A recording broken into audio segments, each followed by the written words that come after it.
We're going to get started in just a few minutes, so thanks for being here.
go ahead and start the meeting.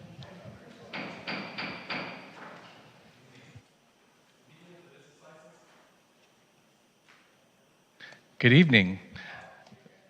The meeting of the Business License Commission is called to order. We begin to acknowledge that the land in which we gather is currently known as the City of West Hollywood, is the occupied, unceded, seized territory of the Gabrieleño, Tongva, and Gabrieleño Keys people. Will you please join me in standing as we do the Pledge of Allegiance? I pledge allegiance to the flag of the United States of America, and to the republic for which it stands, one nation, under God, indivisible, with liberty and justice for all. Thank you. Nice to see a good crowd here tonight. Item number 3, we have oath of office.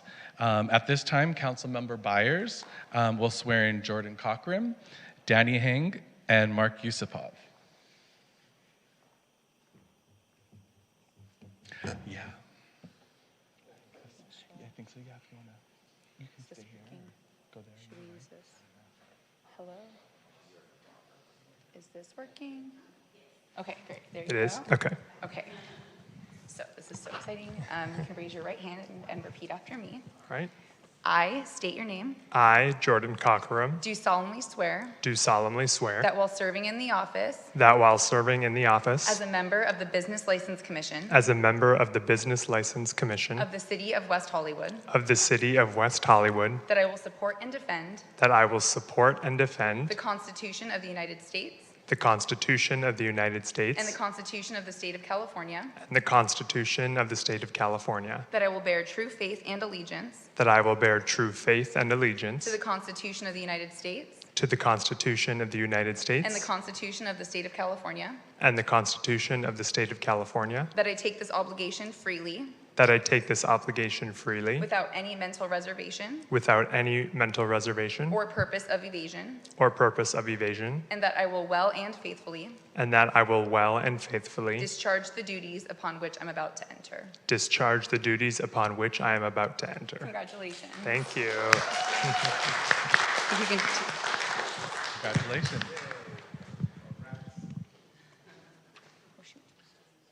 Do we need to do Danny and...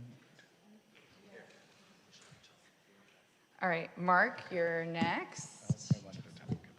Oh, that's so much better, yeah. Now we have our stage theatrics, right?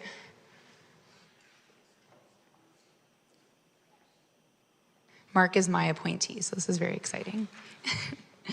I state your name. I, Mark Farhad Yusupov, Do solemnly swear do solemnly swear that while serving in the office while serving in the office as a member of the Business License Commission as a member of Business License of Commission the City of West Hollywood, of the City of West Hollywood, that I will support and defend that I will support and defend the Constitution of the United States the Constitution of the United States and the Constitution of the State of California, and the Constitution of the State of California, that I will bear true faith and allegiance that I will bear true faith and allegiance to the Constitution of the United States to the Constitution of the United States and the Constitution of the State of California, and the Constitution of the State of California, that I take this obligation freely that I take this obligation freely without any mental reservation without any mental reservation or purpose of evasion, or purpose of evasion, and that I will well and faithfully and I will well and faithfully discharge the duties upon which I'm about to enter. discharge the duties upon which I'm about to enter. Congratulations. Thank you. One more for you. Okay, Danny, you're up.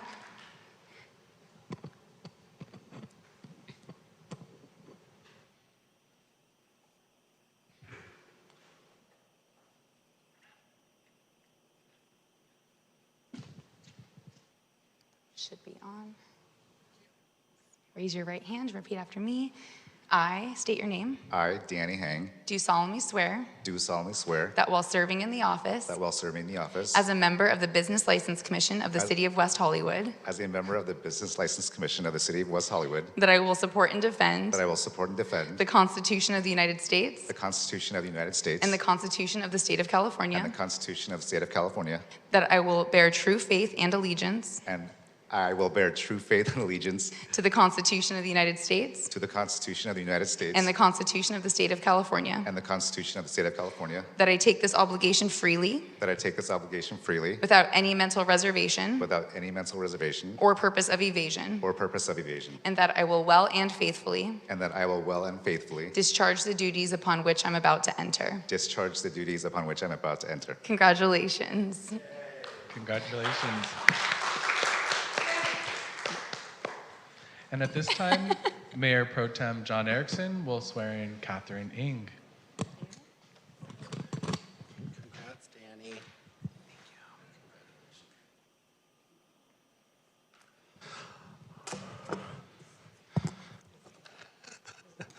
I hope so. This is going to be a road show for us.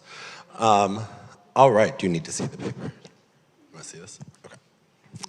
Raise your right hand and repeat after me. I, Catherine Ng, I, Catherine Ng, do solemnly swear do solemnly swear that while serving in the office that while serving in the office as a member of the Business License Commission as a member of the Business License Commission of the City of West Hollywood, the City of West Hollywood, that I will support and defend that I will support and defend the Constitution of the United States the Constitution of the United States and the Constitution of the State of California, and the Constitution of the State of California. that I will bear true faith and allegiance I will bear true faith and allegiance to the Constitution of the United States to the Constitution of the United States and the Constitution of the State of California, and the Constitution of the State of California, that I take this obligation freely that I take this obligation freely without any mental reservation without any mental reservation or purpose of evasion, or purpose of evasion, and that I will well and faithfully that I will well and faithfully discharge the duties discharge the duties upon which I'm about to enter. upon which I'm about to enter. Congrats, Commissioner.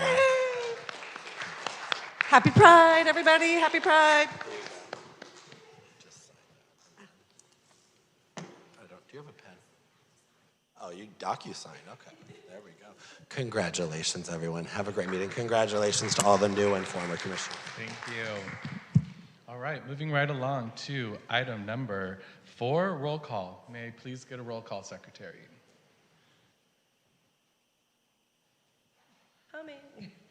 Commissioner Cockrum? Can you turn your mic on for us? Here. Commissioner Ng? Turn your mic on for us. Going on. Oh, yeah, There here. we go. Commissioner Hang? Here. Commissioner Yusupov? Here. Vice Chair Eisenberg? Here. And Chair Bullen. Here. And we have a quorum. Thank you. On to item 5, approval of the agenda. Are there any changes to tonight's agenda? There are no changes. Do I have a motion to approve the agenda? Second. Okay, we have a motion to approve by Commissioner Eisenberg and a second by Commissioner Yusupov. Can I please get a roll call, Secretary? Commissioner Cockrum? Here. Commissioner Ng? Yes. Commissioner Hang? Aye. Commissioner Yusupov? Aye. Vice Chair Eisenberg? Aye. And Chair Bullen. Aye. And the item is approved. Thank you. Item number 6, approval of the minutes. To approve the minutes of May 7th, 2023. Are there any changes to the minutes of May 7th, 2023? Okay, do I have a motion to approve? Second. Okay, and we have a motion to approve by Commissioner Eisenberg and seconded by Commissioner Yusupov. Can I please get a roll call? Commissioner Cockrum? Aye. Commissioner Ng? Yes. Commissioner Hang? Yes. Commissioner Yusupov? Yes. Vice Chair Eisenberg? Aye. And Chair Bullen. Aye. And the item is approved. Thank you. Next is item number 7, public comment. Do we have any speakers for public comment? There are no public comments for general comments at this time. Great. Moving on to our public hearing. Item number 8, an application by Hart WeHo located at 8911 Santa Monica Boulevard for an extended hour business license to operate until 4 a.m. on Saturdays and Sundays. I will now open the public hearing on item 8A. Secretary, how was this item noticed? All notices are posted at the 3 legally required posting locations and sent to all occupants within the 500-foot radius of the address. Great, thank you. And do any commissioners have any disclosures to make at this time? Yes, I do. I spoke with Grace at the city's attorney's office, and the city thought it was best that I let everyone know that since this is my first meeting, I did look back at the footage from the previous meeting when Hart approached the commission to extend the hours. And I've read through the notes, so I am aware of what's going on and what they're seeking and what I'm voting on. Great. Is there anyone else? Commissioner Eisenberg? I spoke with the representative for the applicant. Okay.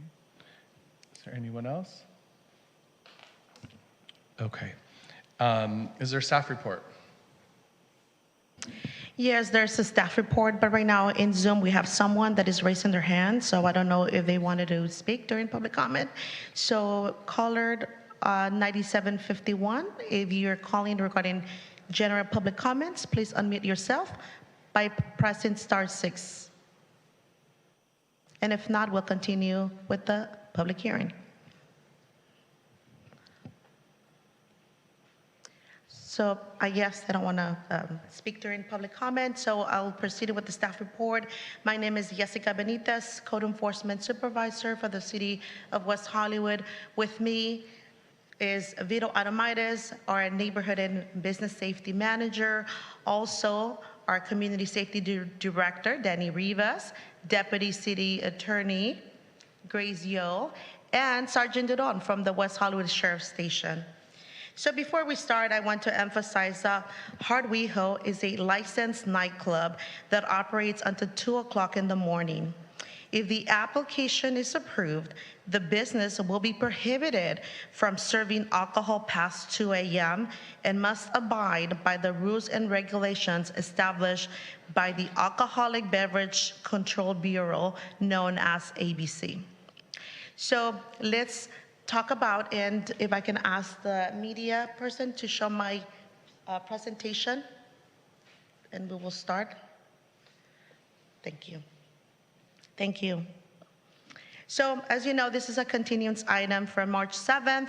On March 7th of this year, the Business License Commission conducted a public hearing to consider the extended hour business license application for Hard WeHo to operate until 4 a.m. on Saturdays and Sundays.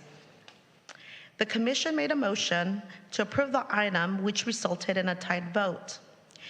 The commission made another motion and further directed staff to obtain additional data on crime statistics, specifically a breakdown of calls for service from the West Hollywood Sheriff's Department from January of 2022 to November 22 and November 2022 to present.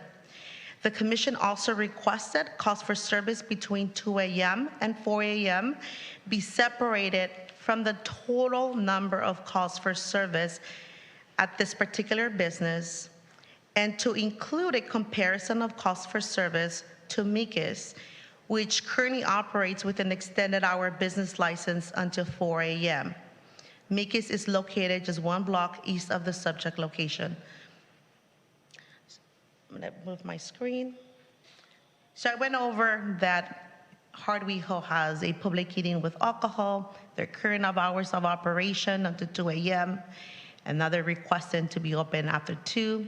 Our March 7th hearing calls for service and the comparison to another establishment. So staff made a request to the West Hollywood Sheriff's Department, and city staff received the reports from January 2nd, 2022 to May 14, 2023. On the screen, you will see the crime stats for Hard WeHo. There were a total number of 109 calls for service. And as requested by the commission, they're broken down by the ranges. January of 2022 to November 2022 of all calls, and then November 2022 to May 2023. And on the following column, you will find the calls for service within that period that were received between 2 a.m. and 4 a.m. So I'm going to move to the next slide. In this report, you will find that crime stats for Minkies, which is the same date range that we received for Hard WeHo.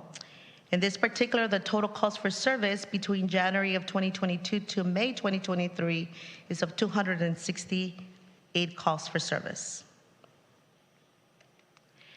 In the next slide, it's a comparison of calls for service. In blue, we have Hard WeHo. In red, we have Mickey's. The first column or the first graph is the range from January to November, November 19 to May 14, 2023, and then the calls received between the time frame. So one of the things that we've noticed with the crime stats, the tables that were shown before you, they reflect that the highest percentage of calls for service were for pickpocketed, and also at both locations at Hard-WeHo and Mickey's. Hard-WeHo at 44% and Mickey's at 57%. And this was the range from January of 2022 through November 18th of 22. And also when we pulled the data for the range of November of 22 to May, it also showed that pickpocket theft was the highest crime calls for both venues. As you can see, the majority of the cost of service, if I go back to the slides, and unfortunately because of the information I couldn't put side by side, but I just want to go back. But one of the things that the majority of the costs of service were received before 2 a.m. for both establishments. Additionally, besides comparing the cost for service, and as you can see here, and also we'll go ahead and be available for any questions you may have of Sergeant Dudon from the West Hollywood Sheriff's Department. But I wanted to just mention that in addition to that, we pull the cost for service for code enforcement as far as noise, because that's one of the criteria. And based on the code enforcement data, we've only received one noise complaint, and that happened on a Sunday at 2 p.m. And then the second complaint we received was regarding a partition wall that has been solved. It has been resolved. It has been removed. So just wanted to reemphasize of the location of the establishment. In the yellow bubble is Hard-WeHo, and in the blue is Mickey's, just for those that are not aware of the location of both venues. So based on the data and the criteria, in the criteria outlined in the West Hollywood Municipal Code section 5.52.040, and as discussed previously, in 5.52, which is the operating requirements, which the business, if approved, they will be conditioned to to have a manager on duty. They will need to take precautions with any noise impacts, and that is one of the conditions that we're imposing, that they close the patio after 2 o'clock in the morning, that those doors remain in the closed position to prevent any noise impacts.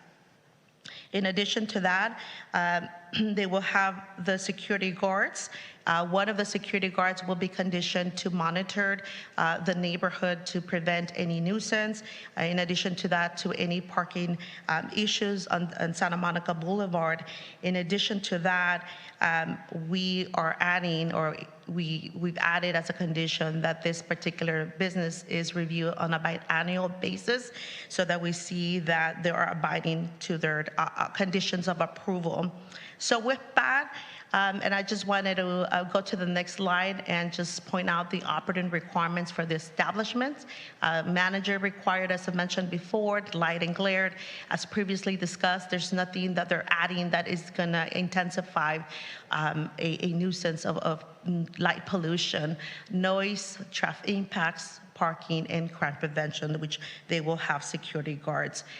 So with that, staff recommends that the Business License Commission finds that the applicant has satisfied the requirements under the West Hollywood Municipal Code and approve the application for the extended hour business license. As mentioned, we would recommend that the business license is reviewed biannually to assess cost for service and any public safety related impacts to the neighborhood.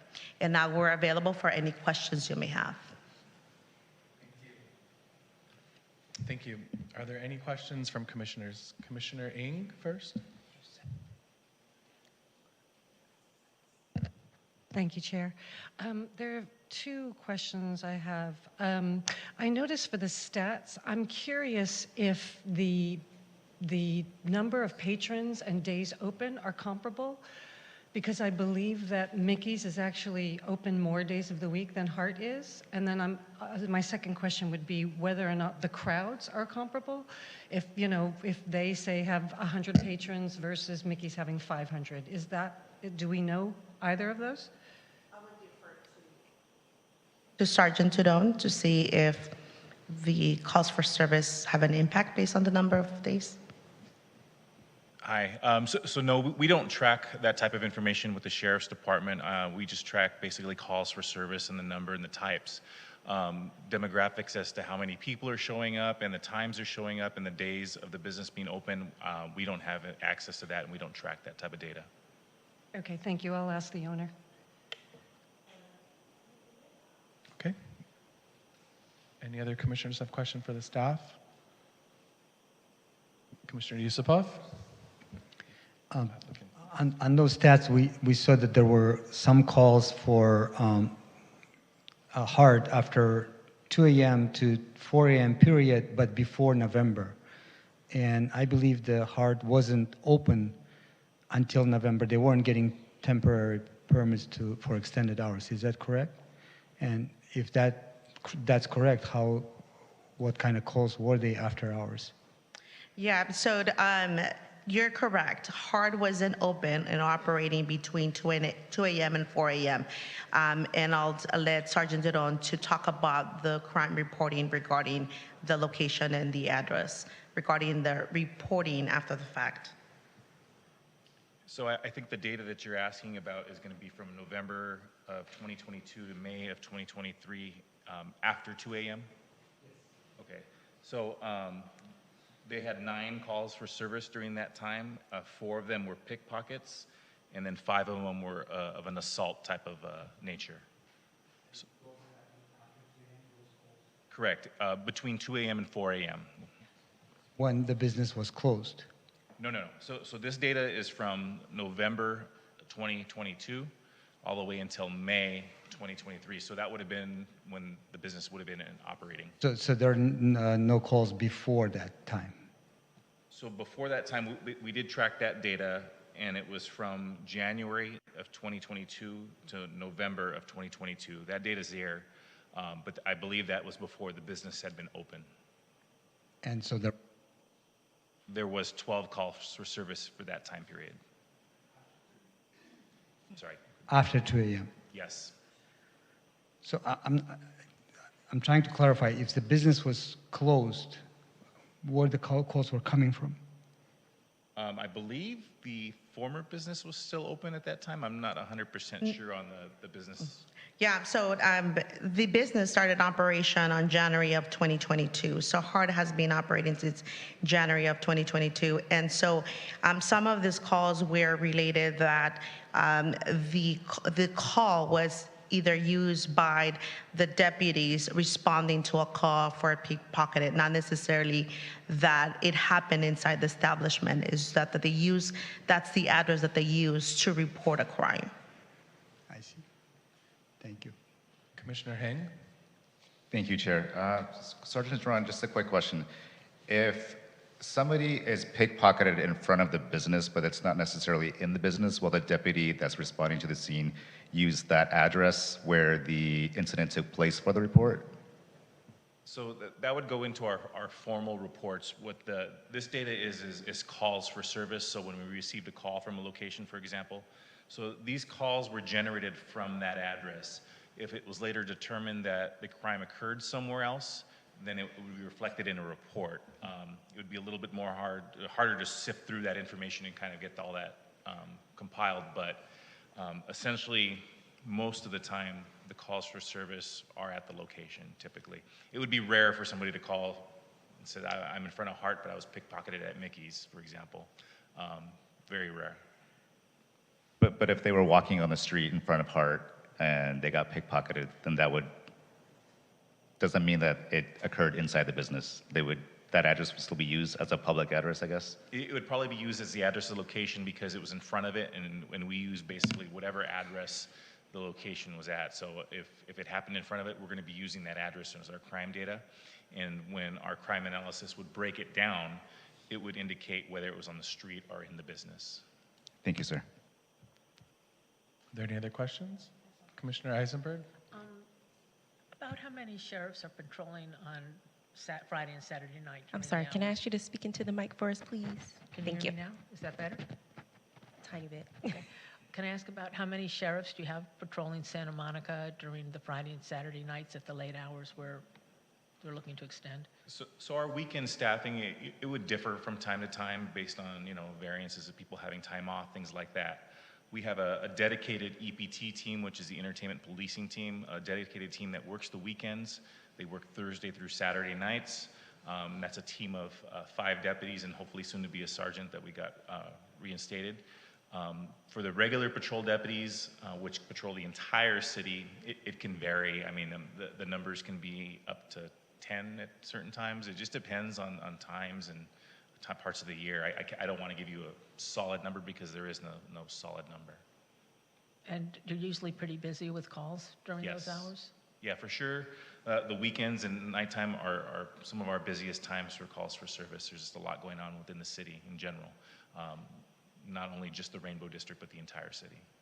The Sunset Strip area as well as the Correct. Rainbow District? Is that where most of the activity that you get calls from? I don't particularly have data telling me one part of the city or another, but based on my experience, anywhere where there's nightlife, the bar, club type atmosphere, the music venues up on Sunset, any of those basically draw calls for service on a regular basis. Okay.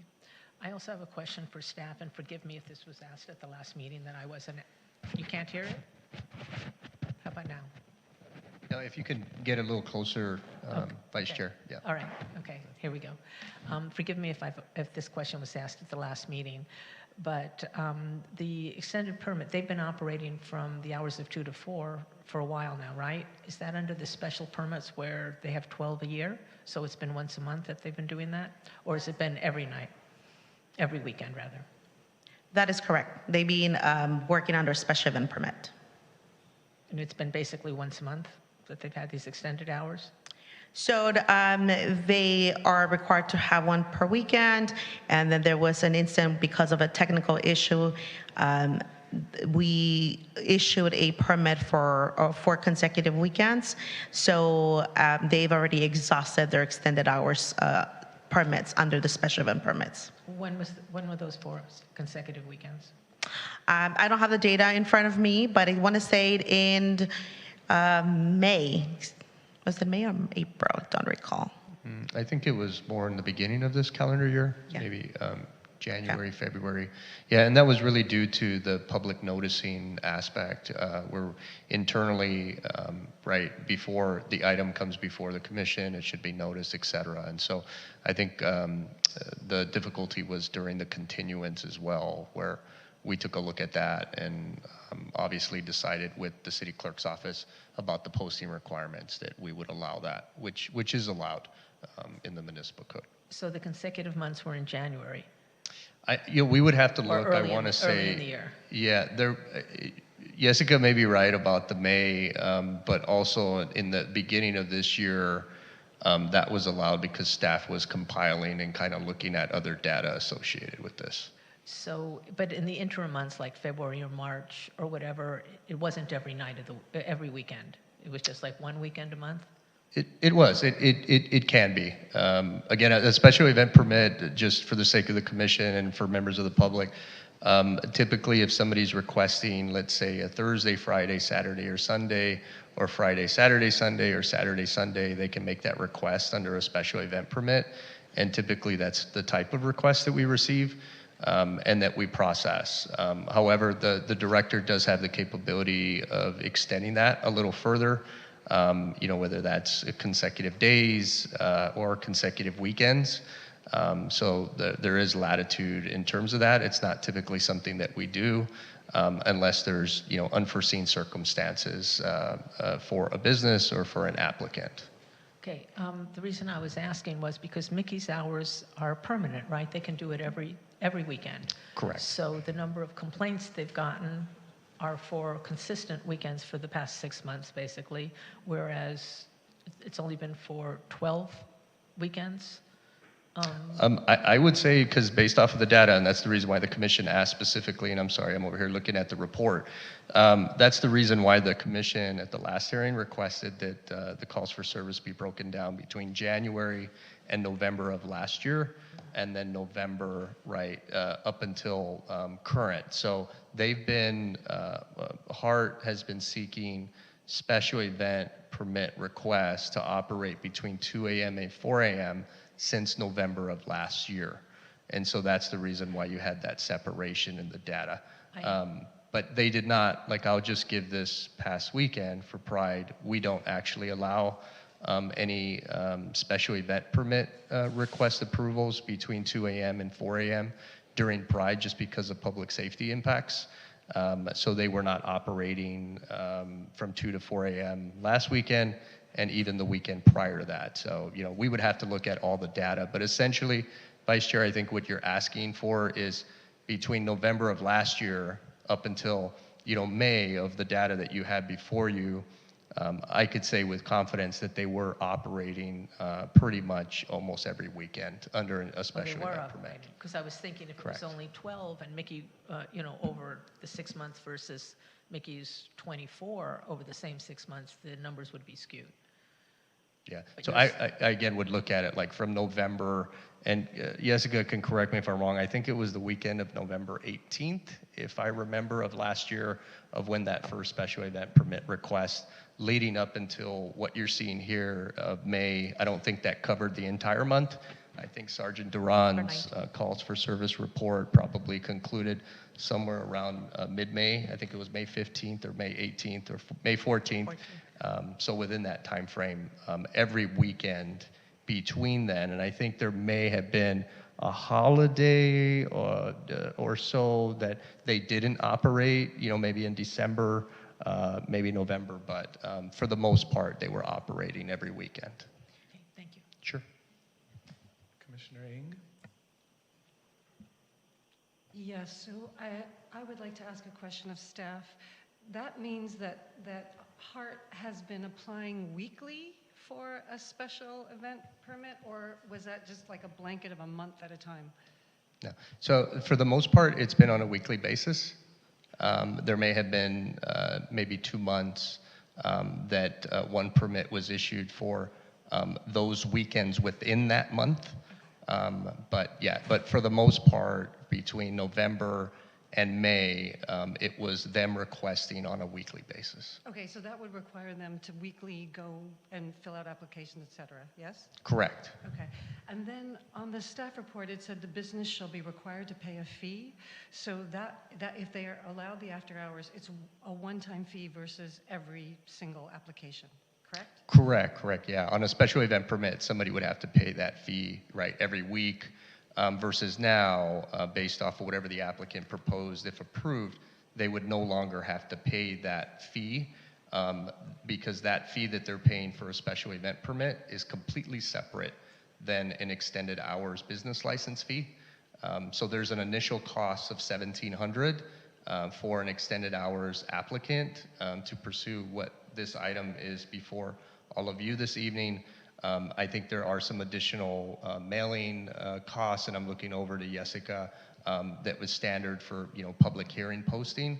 But then if approved, every year thereafter, they would pay $200 in terms of a renewal fee for an extended hour. So they would still pay a fee, but it would be substantially less than what somebody would pay on a weekly basis for a special event permit. Okay, thank you. And then can I ask, what is the one-time special event fee? Like, I guess I'm trying to get a cost comparison. Yeah, it differs. It depends on how soon somebody actually submits their application, because, you know, if there's a lot more back and forth and quick turnaround. I don't have the fees before me, Jessica, unless you know them off the top of your head in terms of kind of the 3 set fees for an SEP. And then it's also based off of the type of category. We have different levels of special event permits. We have low impact, high impact, major impact, and then we have an activation that's free. So it gets a little complicated. And then based off of when somebody actually submits. So if they submit, let's say within 7 days, they're going to be charged a certain amount, versus if they submit earlier, they're going to be a lesser amount, right? So we always try to encourage businesses to submit as early as possible, because they get a better deal essentially by doing that. And was Hart's considered high, low, or medium impact? I believe it was a low impact. For this particular venue, it's a high impact, so it's a $1,500 application fee. There you go. I stand corrected. Wait, I'm sorry, 1,500 every single time they got the extension? For the special event permit, yes, plus there's additional fees. Yeah, but I was curious to know if that amount that they're paying is every single time that they ask for the special event. Yeah, you're nodding your head. So it was 1,500 every time? It is 1,500 every time they submit the application. Okay. That is correct. Thank you. Are there any other questions for the staff at this time? Commissioner Eisenberg? Okay, I just have questions about hours in general, and forgive me again if these were answered at the last meeting. I know in your report you said Mickey's and Hart, and then there was, I think, a Mexican restaurant and Pavilions, which is open, you said 24 hours a day? Correct. But are there any other clubs on Santa Monica Boulevard in the Rainbow District that have these extended hours? No, there's no other within the Rainbow District. Okay, what about on the Sunset Strip? Because we have the Viper Room, we have Whiskey, we have Roxy. Do any of them have extended hours? None of those establishments that you've listed have an extended hours. However, we do have a strip club on Sunset Boulevard that is open 24 hours. Okay, but no other the music clubs? Correct. Okay, thank you. Okay, Commissioner Hang? Thank you, Chair. I don't really have a question, I just have a comment. I just wanted to... If you have comments, please save them for when the public hearing is closed, if you don't mind. Oh, no, I just wanted to thank staff for compiling the information that we requested. I know there was a lot of man hours that went into it, so I really do appreciate it, and I'm sure the public does as well. Thank you. Thank you. Okay, at this time, is the applicant present? All right, would you please come forward? And you'll have 5 minutes to make your presentation. Thank you, Chairman Boulin, members of the commission. I'm Jeff Seymour, Seymour Consulting Group. I reside in Westlake Village. First and foremost, I want to thank Mr. Rivas and staff for providing us input as we requested moving forward with this process. Paul Nichols will be speaking in a few seconds in regard to the detail in relation to HART and the HART operation. So I have basically 3 areas I want to just cover, and then we'll move on. I want to start with the cool down of operation and how that works. We submitted to you examples of nightclubs throughout Los Angeles and beyond that have actually initiated this kind of extended hours, allowing patrons to the ability to extend their time in these clubs, gradually reducing the peak demand for taxi and Uber service, as well as reducing the need to outreach the sheriff in dealing with alcohol-related complaints. We believe that a cool down has been very effective in the examples that we provided you. Obviously, we're happy to give you additional information on that. Security at the heart. We know the Commission's primary concern is safety and security in HART, but also in the neighborhood. Commission's resolution calls for 6 unarmed security personnel. We actually already have that at HART, with 1 now required to survey the perimeter of the building. We feel that with the existing surveillance system already in operation will enhance the operation to ensure safety in and around HART. And finally, the Commission does indeed have a fail-safe.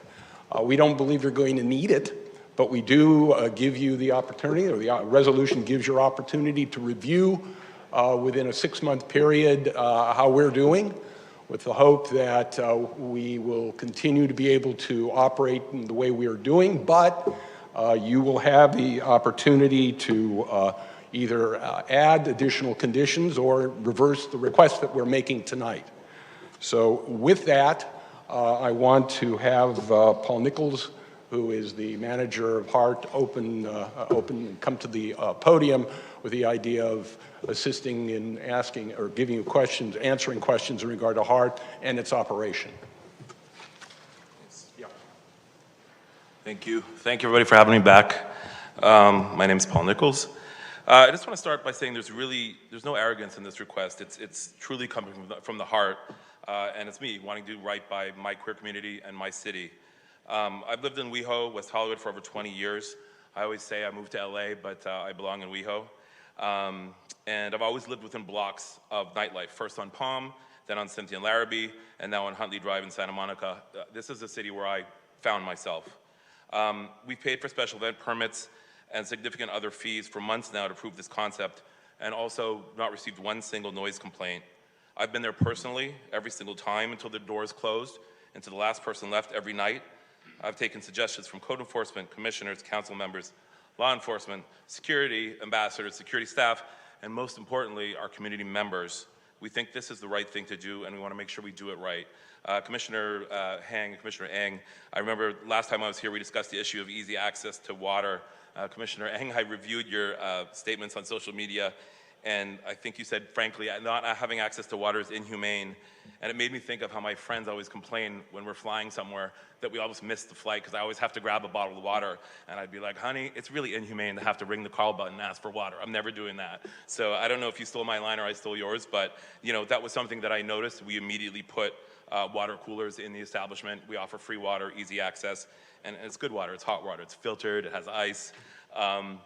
Look, I will never say I have the solution or the formula to sober people up. If I did, I would not be in front of you. I'd be making millions with that secret formula. Everybody's different. The one thing I will say is I've been on the streets of West Hollywood between 2 to 4 a.m. more times than I wish to count, more times than I know. And I do believe this is the best way to create a safer environment for our patrons and for our neighbors. It also prevents a haven for pickpockets who take advantage of the crowds all being forced onto the streets at the same time trying to find their way home.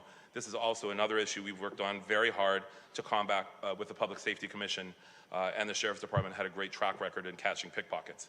A decade ago, I actually argued for Club 11 Flaming Saddles to be able to open to 4 a.m. It was granted by council, and it worked great. Flaming Saddles has since closed, along with the factory space, which was also open 24 hours. There really aren't many places for people to go, and it's hard for them to get home. I'd just like to close by saying, I always tell my team, making everybody feel welcome is not good enough. We need to make people feel wanted in the city. Kicking people onto the street at 2 a.m. does not make them feel that way. We live in crazy, chaotic times.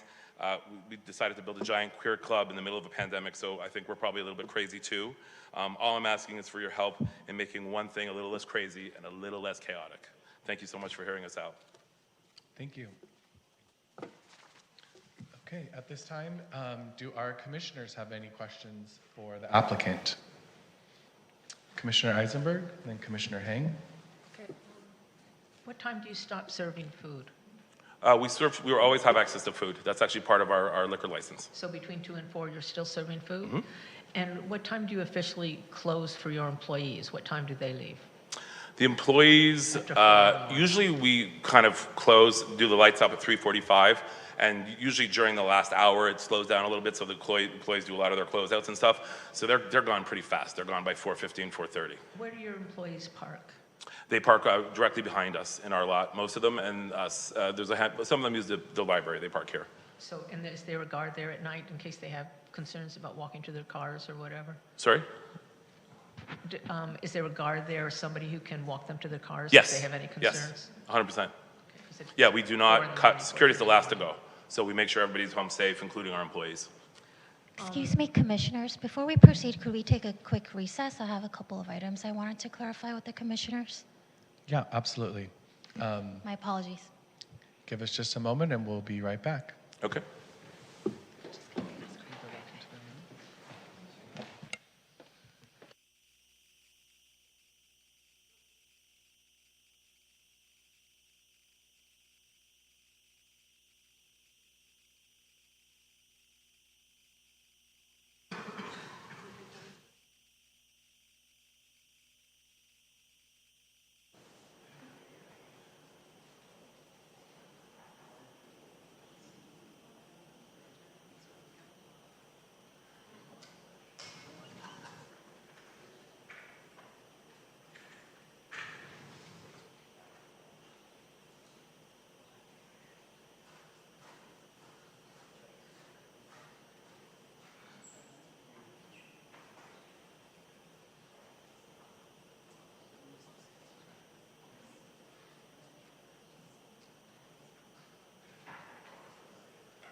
All right, I'd like to now reconvene the Business License Commission meeting. Thank you all for being patient. Would our attorney like to fill us in? Give us a... Yes, I apologize for that interruption. We just wanted to confirm, in light of the fact that Commissioner Eisenberg was present at the prior hearing on the Hart-WeHo matter, that she was informed of all the issues, and she is informed of all the issues, and we can proceed. Thank you. Thank you. Okay, so we're going to go back to any questions from commissioners to the applicant. Commissioner Ng? Oh, or Heng? Okay, Heng, and then we'll go Ng. Thank you, Chair. I just wanted to share with the commission that Hart hosted the Pride Kickoff event, where I also saw Chair Bullen and Mr. Nichols pointed out the very beautiful display of waters in the bar. And that's just what he was mentioning. The best water in WeHo, I promise you. It's the best water in WeHo. And I tasted the water, and it was beautiful. It was got lemons in there. Filled with fruit. Commissioner Ng. Yes. Originally, when you applied for the application, I understand it was Thursday, Friday, Saturday into Sunday, correct? And now it's just Saturday, Sunday? That I don't know.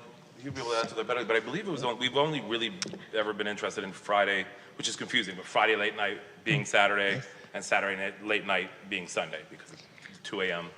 to 4 a.m. So 2 a.m. to 4 a.m. Saturday, late night Friday, 2 to 4 a.m. Sunday, late night Saturday.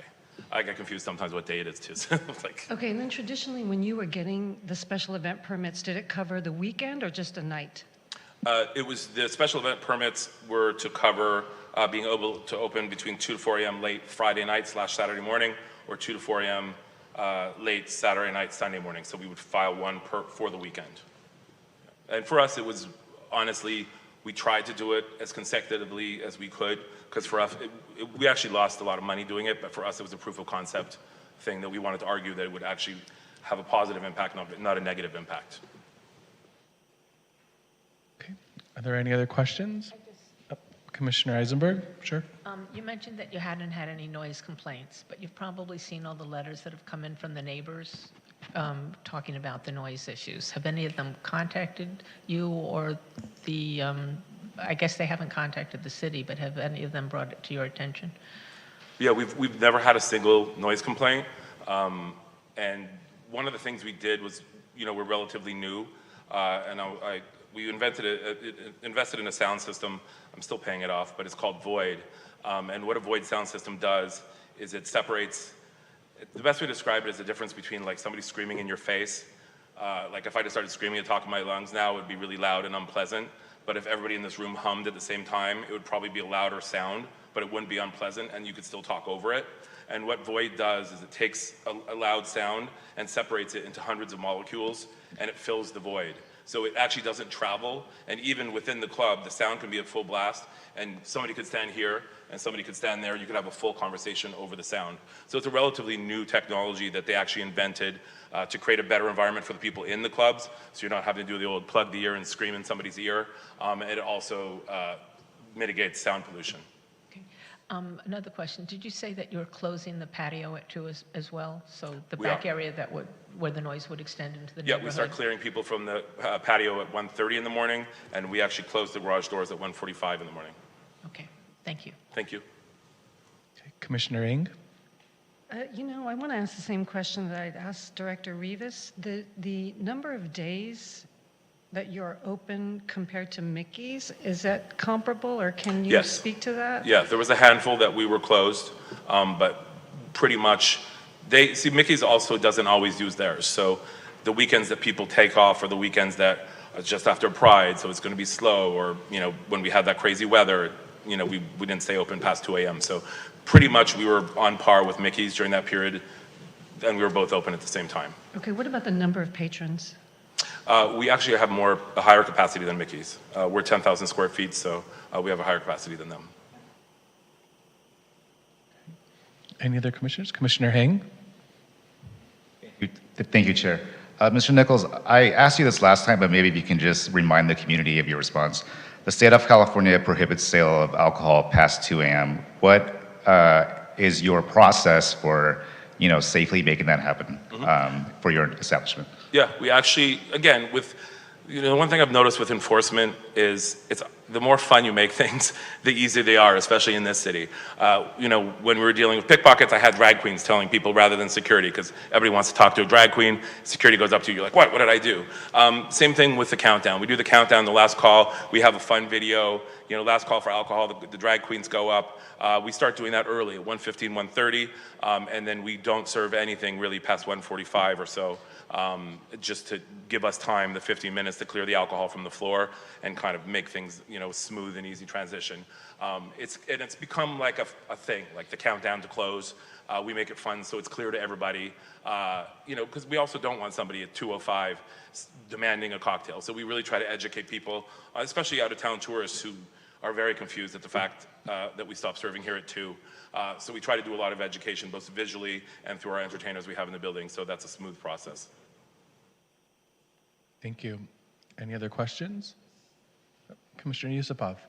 Yes, hi. So first question, so continuing on the alcohol, once you have a last call, if someone orders a couple of drinks or 3-4 drinks and you serve them, what happens to those glasses of alcohol that are... We sweep the floor. So we have security and the barbacks sweep the floor of any and all alcohol during that 15-minute So whether period. it's finished or not, it's going to be taken away from them.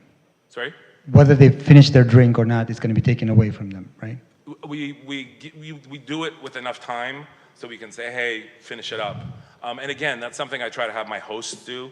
Actually, half the time I do it myself, because it's just much better to joke with somebody, be like, all right, girl, come on, finish it up, than have security, you know. And we just don't really create that. Again, we're doing this to not have chaos. So I don't want to be serving somebody a drink at 1:55 or 1:56 and then snatching it out of their hand 4 minutes later.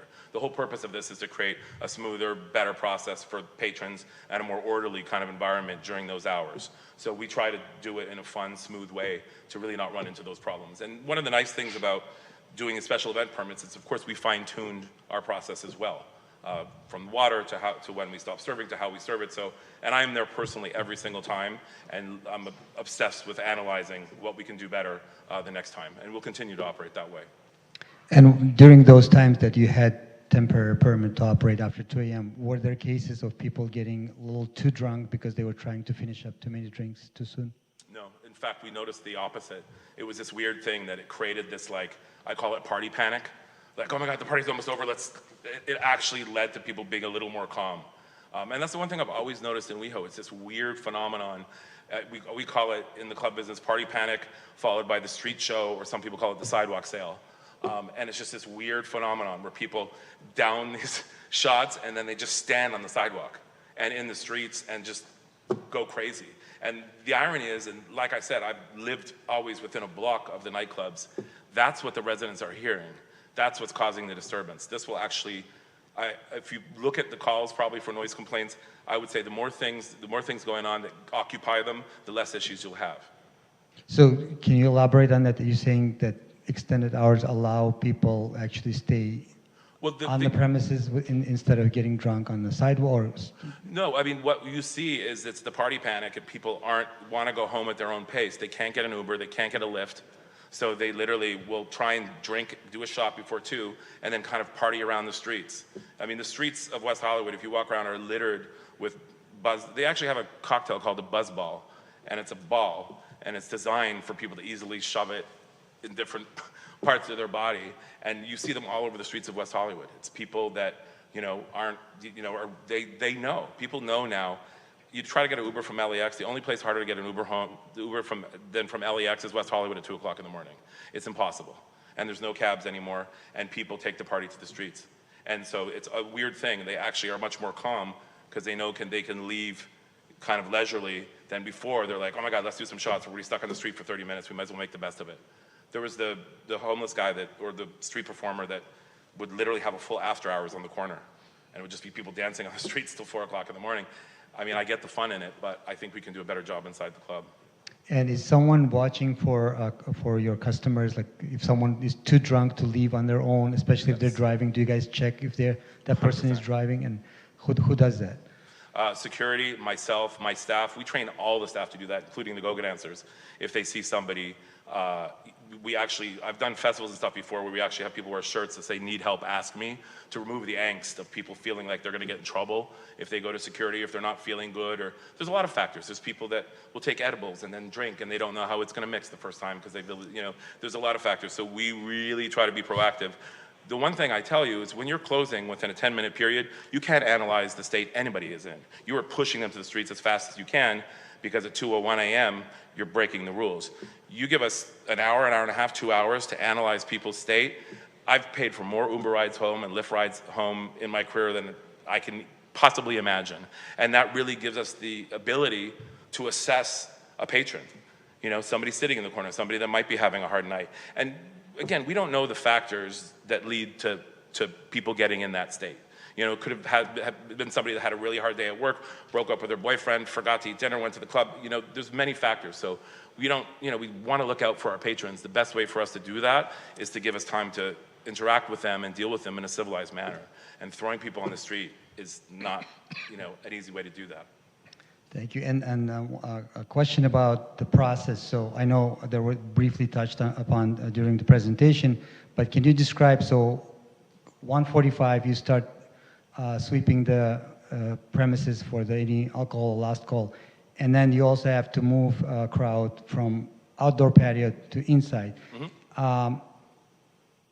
Since you started applying for that temporary permit for extended hours, how does your operation change in addition to those steps? Can you just briefly outline the major... Just our general operations? Yes. Yeah, usually at around 1:30, and if it's a little busier, we even start as early as 1:15. We start what we call like the countdown to the party. The host will kind of explain the process. Especially, we do get a lot of tourists at heart. You're in WeHo, alcohol sales stop here. If you want to drink, this is your chance to get it between 1:45. And then different visuals start going up. There's a visual that, again, it's like time to finish those drinks. Finish up, drink up, girl, it's almost done. We kind of have like an entertaining process of educating people on what's going on. At about 1:30, we have hosts go to the patio and just start kind of politely telling people, just so you know, we're open later tonight, but the patio does have to close. So if you can kind of start to head inside. At 1:45 a.m., we have the individual garage doors, which we start to close kind of one at a time towards the area that goes into the club to kind of allow people to naturally kind of figure it out and move within the premises. At that same time, we actually cover, again, because people don't listen as well as you'd like them to in a nightclub, we actually cover the alcohol with like a fabulous drape, so people don't even see it anymore. If you don't see something, you're less likely to ask for it. And if somebody doesn't, they kind of get the message pretty quick that alcohol sales are ending. And even the actual bar racks that are below the main bar, we actually have built panels that just make it disappear completely. So when we go into our 2 a.m., you don't see alcohol. And then we change the display to Red Bulls and Gatorades and stuff like that to encourage hydration. And so any changes to the number of staff? Does an extra person come in at that hour, or someone leaves, or what changes to the more staff for sure. I mean, we've added obviously more security overall, or longer hours. But we also assess the staff like we would any other night. If it's a particularly busy night, we keep more people on. If it's a slower night, we keep less people on. The main thing we really make sure we have is the floor staff to kind of make sure the whole transition goes smoothly on the floor. And you also mentioned that you have a new sound suppressing system. And if you're familiar with other businesses that operate extended hours, what do you guys do differently? Spent way too much money on a sound system. That's what we did differently.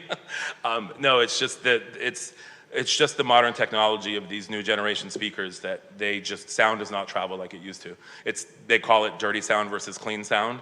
It's just, same thing like you have with noise canceling earphones and stuff. You just sit earphones over your ears and play it as loud as you can.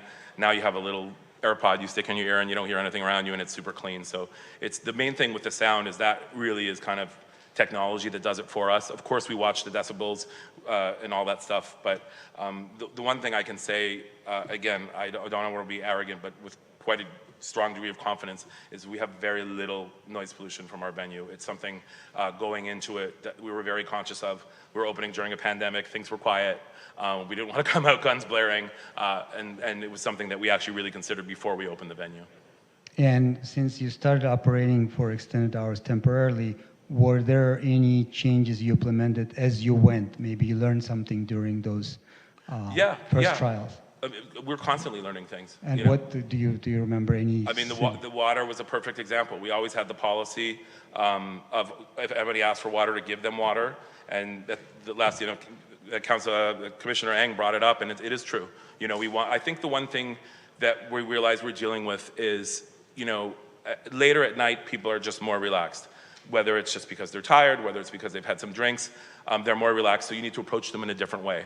I think somebody early in the night would go up and ask for water, or say, hey, I lost my car keys, I can't get home. Later in the night, people maybe are a little less sharp. So if we see somebody kind of going through their pockets, we'll be like, hey man, what's up? Oh, I can't find my car keys. All right, we'll look around the club for you, but if not, you have money on you, you have your cell phone, we'll send them home in a Lyft or an Uber. At the end of the day, it's also not good for our business to have people, you help a customer out in a time of need, you will have a loyal customer for life. And I've built my business one person at a time, and I never forget that I can lose it one person at a time too. So it's something that I personally take very seriously, and I try to kind of instill that in everybody that works at the venue.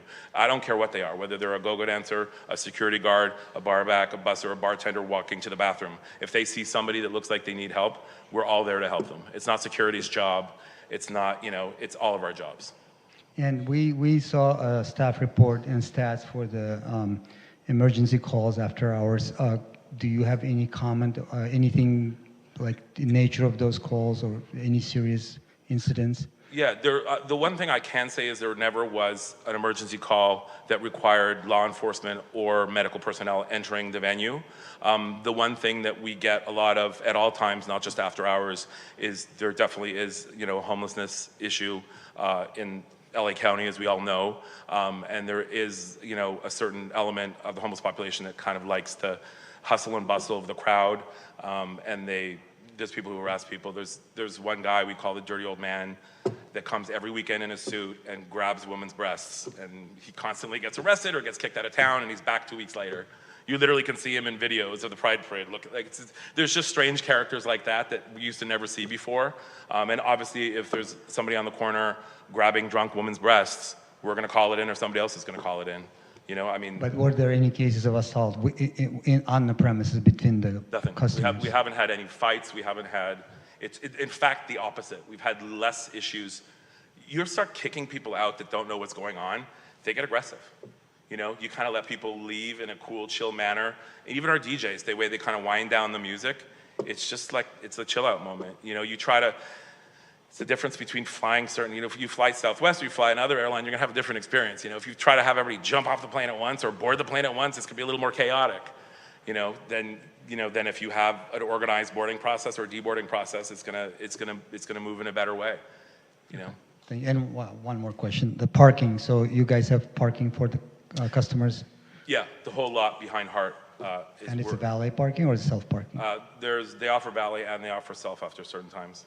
Okay, thank you. And there's one thing to point out, there's nobody really coming for the after hours. It's people who are there kind of staying for the most part, but there's nobody that's really showing up at 2 o'clock in the morning. It's not really what we're doing. It's more of a cool down than a move up.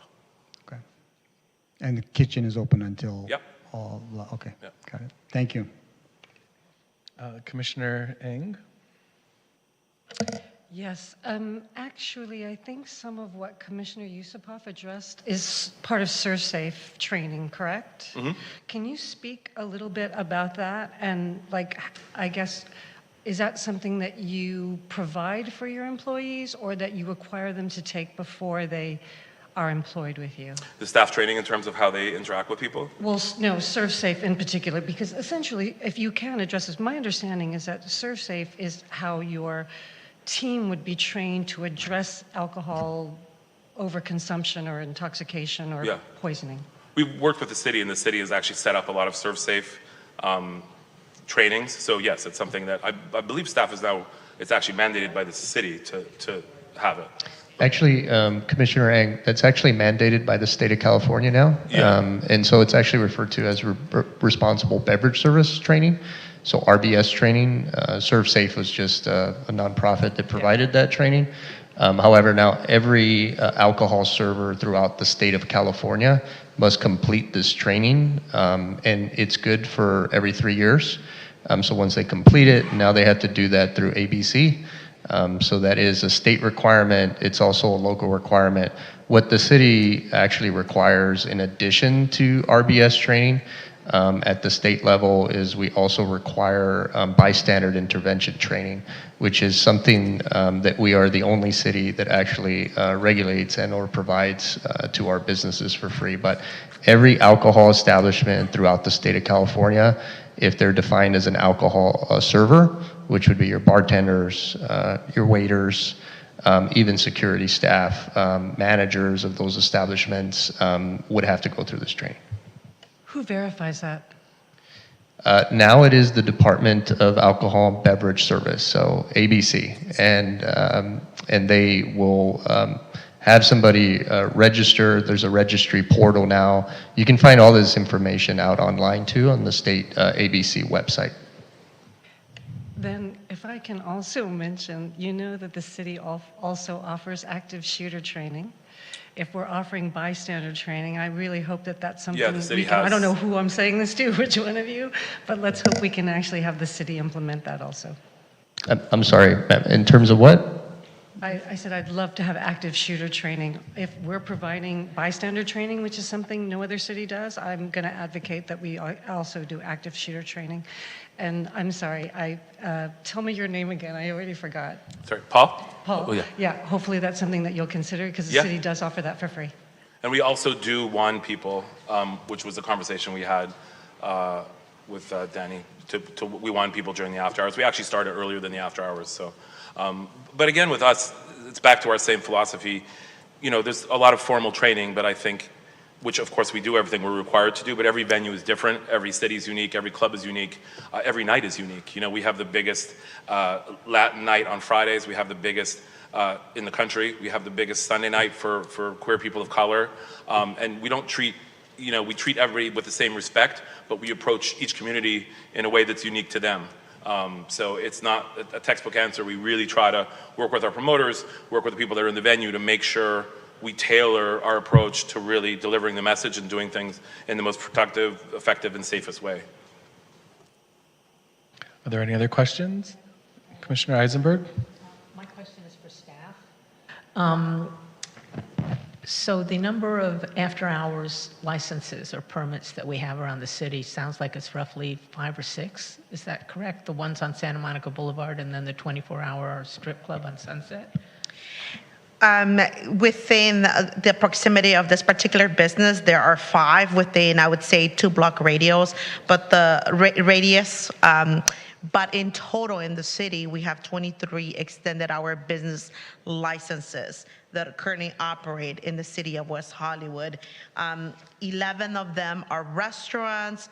We have a tattoo parlor, a hospital, the strip club on Sunset, the nightclub being Mickey's, and then we have 4 convenience stores, 1 coffee shop, and 1 health permit. I know that the coffee shop and the health permit, they open earlier than 6 o'clock in the morning. They open at 5 o'clock in the morning. That's why they need an extended hour business license, not necessarily that they operate after 2 o'clock in the morning. Those are the businesses that I know that have the early hours. And how many clubs did you, total 3? Currently, only we have 1 Mickey's. Just Mickey's. Mickey's, and the other one is an adult entertainment Right. club on Sunset. Do we have any kind of policy on how many extended licenses we will have total or specifically in entertainment venues? No, there is no cap in our municipal code. Like suppose all the other restaurants and clubs start coming now and asking for extended hours. I mean, what's going to happen? The whole city is going to go to 4 in the morning? Is there any policy that the city has considered? That is why this process is in place for it to be going before you and the rest of the Business License Commission for consideration. But there is no maximum amount that's allowed. Extended hours have been around in the city for quite some time. And so, you know, what you're seeing kind of before you does fluctuate here and there. But for the most part, it's been kind of steady in terms of what Jessica just mentioned, in terms of the volume of businesses that currently have extended hours. My concern would be, just because of our support staff with the sheriffs, if a lot of the venues start to request these extended hours, how are we going to support that with our sheriffs? We still aren't at full capacity. I mean, even just having one more sheriff, we're not up to where we were pre-pandemic levels, are we? Or a few years earlier, I think we had a lot more sheriffs in the 80s. In terms of deputies, the amount of, yeah. Yeah, pre-pandemic levels, that's a different conversation to have, but you know, if you're referring to 2019 levels versus 2018, because there were many years prior to the pandemic where the amount of deputies that the city contracted for fluctuated, but we definitely had some reinstitution of deputy presence. I know Sergeant Duran alluded to that, having a sergeant that, if approved by council at the next council meeting, would go into effect starting July 1st to add an entertainment policing team sergeant. So if that is the case, then we'll have one more supervising deputy that'll actually be on to help support that evening team, which really is the primary focus, to work with the extended hours businesses. And certainly, you know, we look at the different types of impacts. You may have a restaurant versus an entertainment type venue that's requesting an extended hours. We haven't seen that, though, from an entertainment perspective. We haven't seen like an influx or an increase in the amount of businesses that have been seeking that. And the cannabis lounges can't operate that late, right? They have to stop. Yeah, they serving. cannot, because state law prohibits them from serving and having transactions as it relates to cannabis. That's based off of state law. Okay. Do you think it would behoove us to have a policy going forward, rather than dealing with every request one by one? That there's, like we have with the limited cannabis licenses, should there be a limit on how many clubs can be open till that hour? Because we don't want to have, you know, the restaurants across the street and all surrounding them. It turns out that everyone gets out at 4.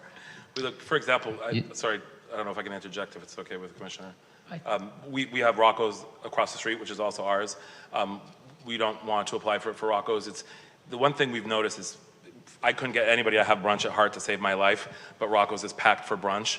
There just kind of is a natural, Jim Bar, for example, they actually wrote a letter on behalf as our neighbor, likes the fact that we're open later, but they kind of start to cool down by 1 o'clock in the morning, 12:30. There's kind of just, you know, we're a nightclub, there's early spots kind of and late spots, and it just kind of has a natural moment. It wouldn't make sense for us financially to be open past 2 at Rocco's. It kind of is, there's just places that people go, you know, my friend owns the Abbey, he feels a similar way, it's just kind of an earlier spot. So in my experience in the city, I have seen where there was more establishments.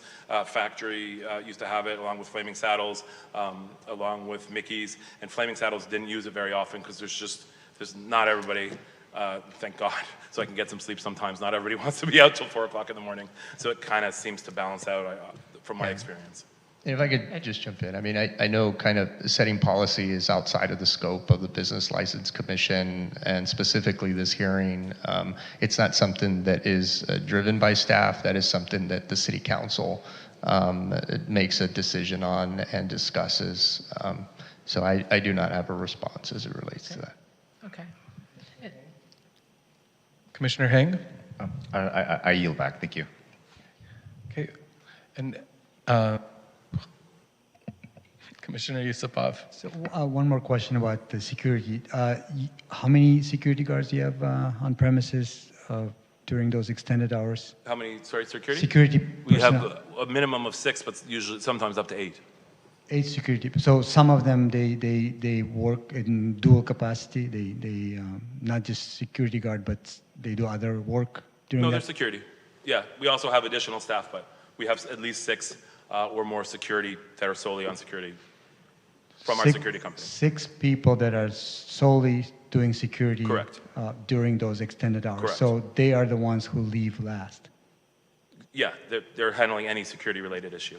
But all our staff is trained to see something, say something, basically, and to help people in any way and notify security if it's a security issue. And once you move everyone from the patio inside, the security also, some of them go inside, and then someone still stationed outside? Yep. Yeah, we have posted in different areas, in the more high trafficked areas. And that being said, again, we constantly analyze it. So, we always have a post-con with security and notice if there was any high areas that were highly trafficked or more trafficked than we thought, and we'll move security around or add additional security as needed. And your cleaning crew, do they come in after the business closed to clean up? They do, yes. And so they come every night, and then during extended hours, they come after 4 a.m.? Yes, they definitely come after, yeah. Okay. All right, thank you. Are there any other questions? Okay, thank you very much. Thank you, everybody. I know we have quite a few speakers for public comment this evening on this item. Chair, who do we have up to speak first, or how many do we have actually? We have 12 public speakers. 12, okay.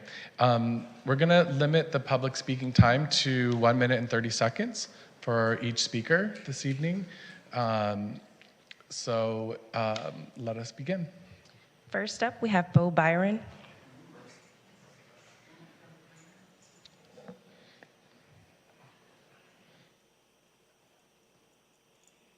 Hello. Hi, how are you?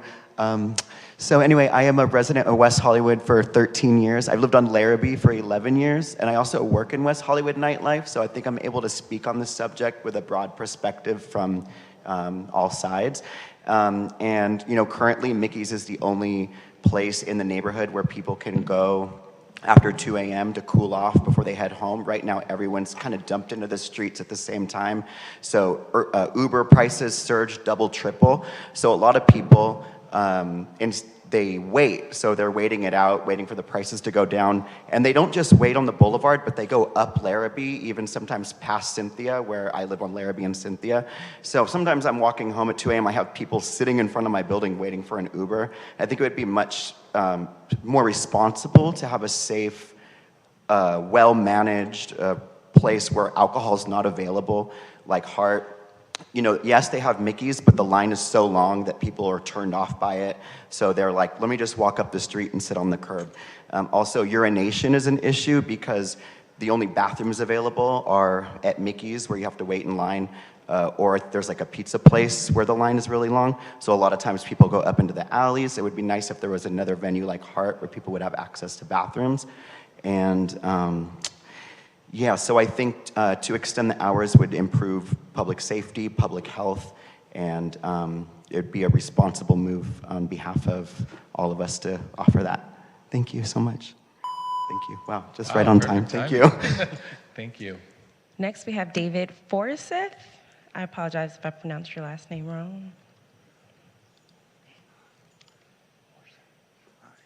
Good evening, Commissioners. I'm speaking in favor of the permit because Hart is more than just an alcohol vendor for queer people. It's a safe space for us to congregate. My name is David Forsyth. I live on Westmount, where it intersects with Melrose. I moved there 3 years ago from Virginia, where I'm from and where I went to law school. And a large reason why I moved to West Hollywood was because it was for the thriving queer nightlife. No other place in the country and probably the world has so many queer nightlife businesses that are operating in such close proximity. And I think that's really special and important for queer people who have historically been pushed to the dark fringes of American society. While most communities create safe spaces through marriage and inheritance, we are not a people that benefit from traditional property laws, and we have to rely on public and commercial spaces that remain accessible at night. I think it's reductive for a business like Hart to remain open only when it's selling alcohol, considering it provides so much more. It's a safe space for queer people to exist and congregate, and that shouldn't be truncated simply because alcohol isn't being served. Therefore, I believe the business should remain open past the hours in which it sells alcohol and fulfill its function as a safe queer gathering space. Thank you. Thank you. Next, we're going to call Kep. I'm going to murder these last names. Ramuson? Close enough. I apologize. So as a member of the LGBTQ plus community, I've experienced firsthand transformative power of finding a safe and accepting space Growing up in a small Mormon conservative town, I often felt like an outsider, unable to fully embrace my true identity. But moving to West Hollywood has provided me with a sanctuary, a place where I can authentically be myself and find acceptance. Heart WeHo in particular has played a pivotal role in my journey. It's more than just a venue to me, it's a strong symbol of community expression and empowerment. It's become my launching pad and home for my newfound DJ career, and it's a stage where I can share my passion, connect with others in my community, and inspire through the power of music and entertainment. And by extending business hours for Heart WeHo, we have the opportunity to further cultivate a safe and inclusive environment. And this initiative will create a space where individuals can wait until they are sober or arrange for a safe space home, a red home. It will prevent people from making potentially dangerous choices due to limited options. And another huge benefit is that we can provide a cost savings alternative for individuals who would otherwise be subject to surge pricing on ride-sharing platforms like Uber. The initiative ensures people will have access to affordable and reliable transportation options, reducing the risk of impaired driving and other potential financial and safety burdens. Furthermore, extending the business hours for Heart will not only benefit the community in terms of safety, but it'll also contribute to the growth and diversity of artistic talent. The additional revenue generated from the extended business hours will enable Heart WeHo to continue to bring in a broader array of artists, musicians, and performers. It will provide the necessary resources to pay the artists what they deserve, fostering an environment where artists can thrive and be adequately compensated for their contribution. The investment in artistic talent will elevate the cultural scene of West Hollywood and attract a wider audience, further enhancing the city's reputation as a hub for creativity and expression. Beyond the impact on nightlife, the business hours for Heart WeHo is a reflection of the values of West Hollywood upholds, which is inclusivity, compassion, and support. Thank you. Thank you. Next, we have Farhan Karimi.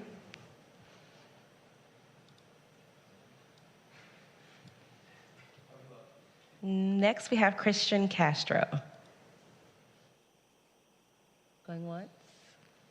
Next, we have Michael Loria.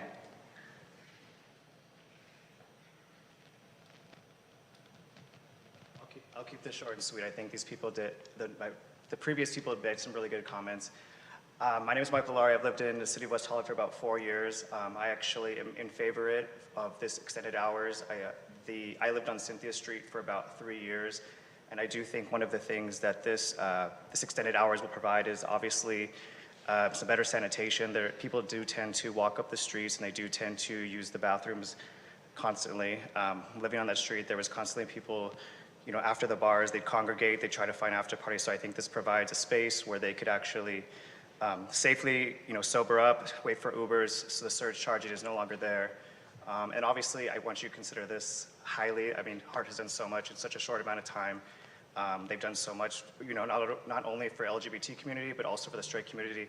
And the fact that they're paying $1,500 per permit shows their dedication to making this a successful venture.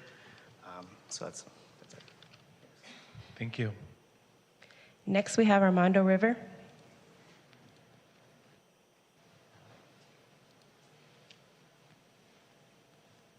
Hi, good evening, Commissioners. My name is Armando Rivera. I've been a West Hollywood resident and homeowner for the last 18 years. I want to talk on support because in addition to what they have said already about public health, public safety, which is very real, for example, for me, a very big night is Friday nights, the Latino night. When I go there, I find myself often hosting my friends, to sober up, just at my house because we don't have where to go. So, but if we can stay in the club, dance the night off, dance and continue having water or Red Bulls, etc., I think that it will be just a better deal. And in addition, then they can go home. They don't have to stay at my house. Thank you so much, everyone. Thank you. Next, we have Bobby Trendy.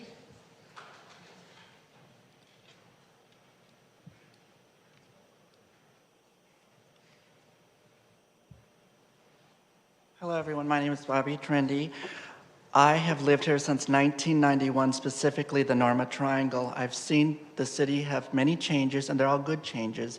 And people come here because of the vibrancy of the changes, and it's because of these businesses that make people want to live here, which afforded us this library, this new building that we are in right now, the remodel of the new streets that we had in 1998, specifically that September. I also wanted to say Paul Nichols is an excellent ambassador and an active participant in customer safety. I'm a customer of these places. I've never worked in any of them. I like being a good customer. I also wanted to say that I've noticed at this particular club, they've installed 8 flood lamps in the back. So when I walk home, it is safe, it is bright. I can walk in the alley and not be on the crowded sidewalks when there's a big event, safely walk home. I've also noticed that they have a minimum of 8 security guards, 2 on the left-hand side, Don and Sean Lamont near the clothing store, and there's 4, and on the busy nights, like he said, they're busy Lat night, they have Lola Veronica. She's been hosting for 40 years. They have 3 to 4 hosts there and 4 security guards at the weekends that I've noticed, so I feel safe going there. I don't feel safe at any time. They've created a safe, sober place for people to be in the morning at these early hours. I noticed on the statistics that you brought up that the calls went from 50 down to 9. I feel that they are abiding and improving their club for our safety, as safety is paramount to me. My little life is worth living. Thank you. Thank you. Thank you. Next, we have Boone Aguilar.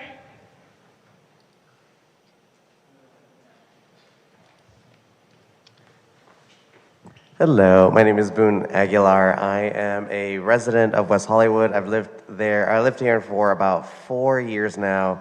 2 years on Larrabee, right up the street from Revolver and what used to be Flaming Saddles. And I will say I'm definitely in favor of the extension of the hours for a few reasons. One, as a neighbor, I have noticed, probably over the last 6 months, I want to say, that the amount of people walking drunk up Larrabee, as Bo mentioned earlier, was significant, and there was always someone screaming or yelling or drunk or on the steps of our apartment. I live right next to the London, and it was uncomfortable. Sometimes me walking, up towards my apartment, it was uncomfortable passing by someone that was drunk, or I would often be like, "Hey, are you okay? Can I get you anything?" And they would get upset. So I have seen the decrease significantly. I actually can't remember the last time I saw someone drunk on Larrabee Street, which is amazing. And I'm hoping that has to do with the extension of hours. And as a consumer, I have been at Heart for the extended hours as well. And when you get to that point where you're like, yes, I want to continue the party, then that 2 o'clock hits, then that 3 o'clock hits, and by the time you leave, you actually feel almost normal. So I really do feel like the extension gives the consumer a safe place to just unwind and then get home safely. So thank you. Thank you. Thank you. Next, we have Brian Shuley.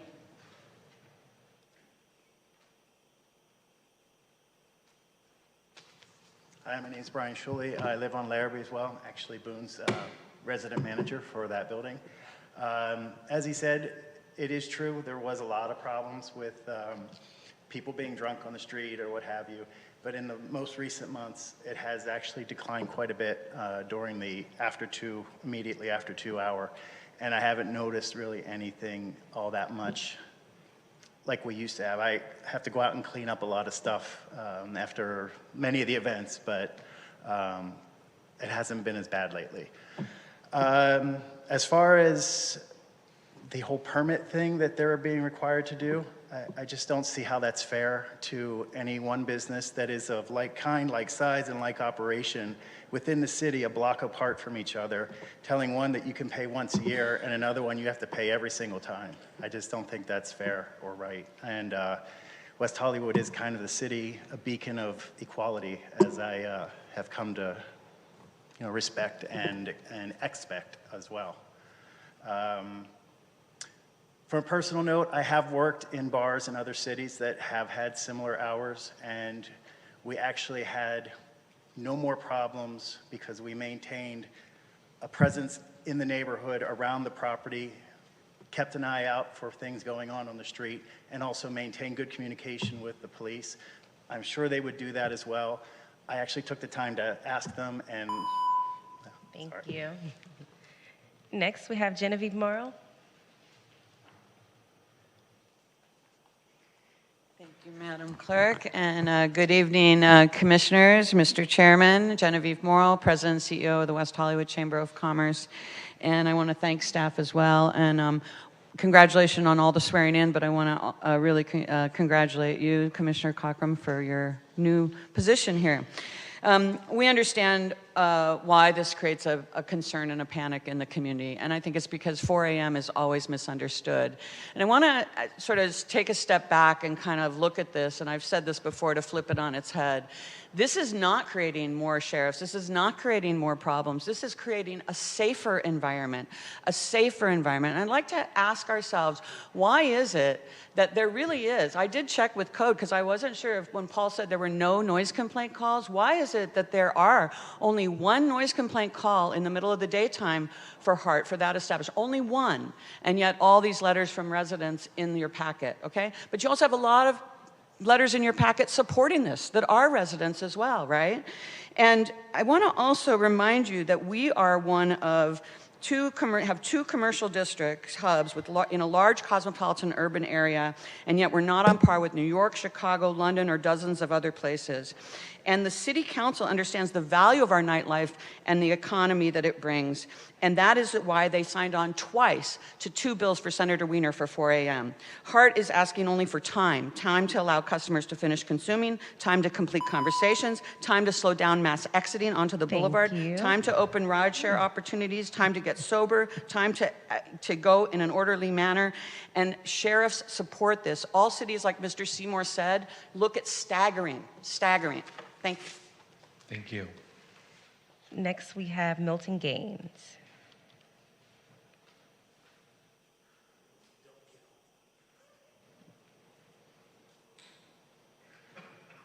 And this is our last public speaker in-house.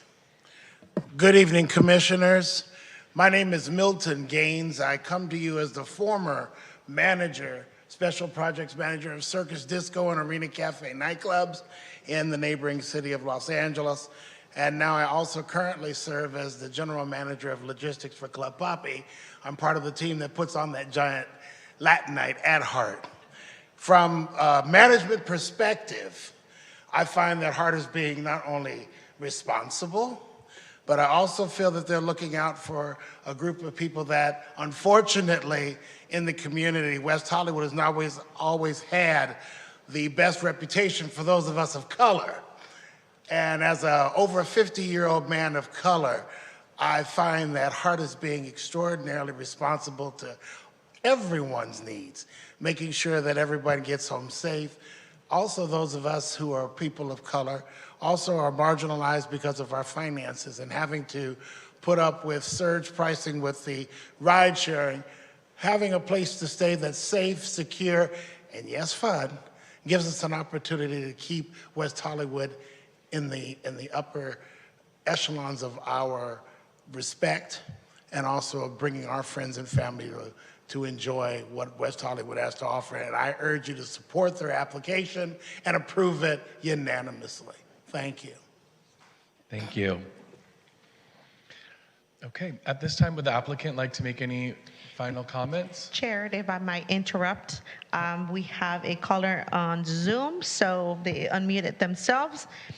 9751, go ahead. An hour and a half, but I appreciate that. But with, Chair Bowman, could you please be aware, you did this 3 months ago to me as well. Please be aware there are Zoom callers before you do that. I appreciate it.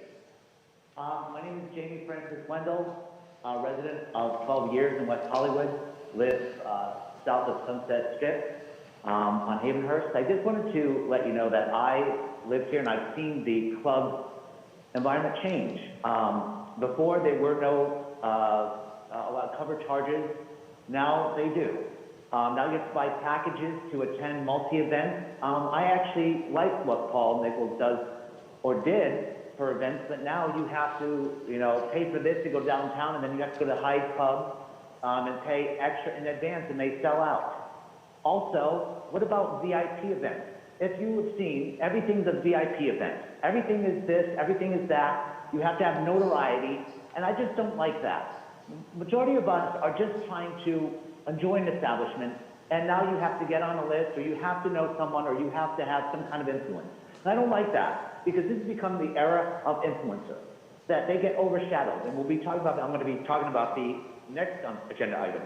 But for me to wait for an hour and a half, I just want to say that we want to understand we have a safe environment. I'm a victim of crime. I've been assaulted on the street. as you see in videos with the police that have happened where you have pedestrians getting hit by cars because they're violent, they pre-game, they don't know how to handle their alcohol, there's multiple personalities. I understand that the clubs can't be solely responsible, but there also can't be a monopoly. So Thank if you. there's one club that says, hey, we're open, yes? And is my time up? Yes.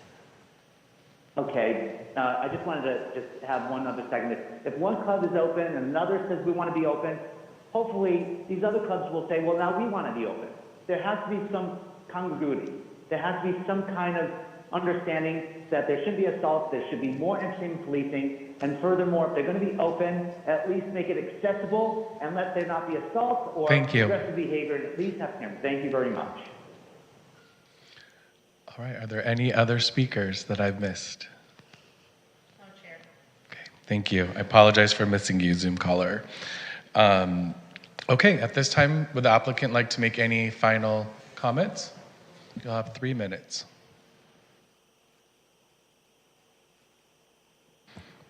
Mr. Chairman, just, sorry about that. Just to thank you all. We've laid out what we feel is a viable path towards the extension of our time. I do want to bring up one thing that Commissioner Eisenberg had mentioned. The beauty of this city, and I have worked in lots of cities, is its commission system. And as you're finding, this is kind of a new day for Mr. Cochran. You will have the opportunity to review any site that comes to you. Some you may want to provide a license, others you won't. But the essence here is we hope, as you have heard our side and our position, that you would give us every consideration. We believe that Hart is probably the best managed club you're ever going to find in the city of West Hollywood, maybe anywhere. And we have a commitment to you that we will continue to move towards excellence and continue to be able to ensure the viability and safety of those in the club as well as our neighbors. So I thank you on behalf of our club and our management. Just one last thing I wanted to mention. I want to thank Mr. Seymour. He compiled a list of different cities, states, and clubs that are open currently till 4 a.m. You know, look, it's not easy right now doing what we do. We all know this, you know, economically and stuff, we're facing some tough times. We're fighting like hell to maintain a queer space for our community and really, you know, run a successful business. It makes us when I look at all these clubs downtown in LA, they're all doing queer nights now. Avalon is doing regular queer nights, the Globe, a ton, probably 6 or 7 of them. It's very hard to say, we're your queer mecca, please come to our club, we love you, we want you, but we don't love you anymore after 2 a.m., get the hell out. It really is, it's creating a problem for us also to be able to compete with these clubs. I get it all the time. Oh my God, I had this great DJ, why didn't you come last week? Oh, well, we went to Avalon, they're open till 6 a.m. We went to the Globe, they're open till 4 a.m. We went to this warehouse party that's doing all sorts of crazy stuff. We're just trying to run a responsible business and compete and keep queer nightlife in West Hollywood where it started. We were doing this before it was cool. It's cool now, but let's not forget, this is what made this city the creative city. It's part of our identity, it's a part of who we are, and we're fighting to maintain that. And again, I can go down the list. Like Milton mentioned, we have the biggest weekly party for people of color. We have the biggest weekly party in the country for the Latino community. We had one of the first all-trans drag shows. We have a non-binary dancer night.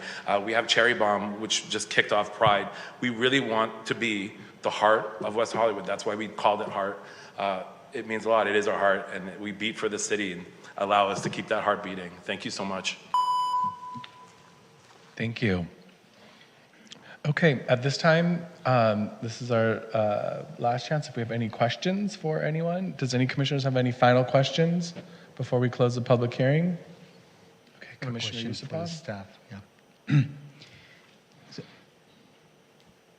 Applicant mentioned that this application will be reviewed in 6 months. Is that correct? And can you explain how that goes? Yeah, so if it's approved tonight, then we will be reviewing the application in November. Not the application, but the license. Pretty much it's an update as far as the cost for service. We'll ask for that. Any type of issues, noise complaints that we will be reporting back to the commission. Commission will have a chance, if there are many complaints, if there are serious issues, the commission will have a chance to revoke the extended hours permit? I will defer that to our deputy city attorney. Yes, if I may clarify, if you approve the application, the license will be for a year. The 6 months hearing will just be for informational purposes only to update the commission on the status and any statistics there may be. But if there are any issues, then staff will approach that issue and will initiate any sort of proceeding. But the hearing in 6 months is for informational purposes.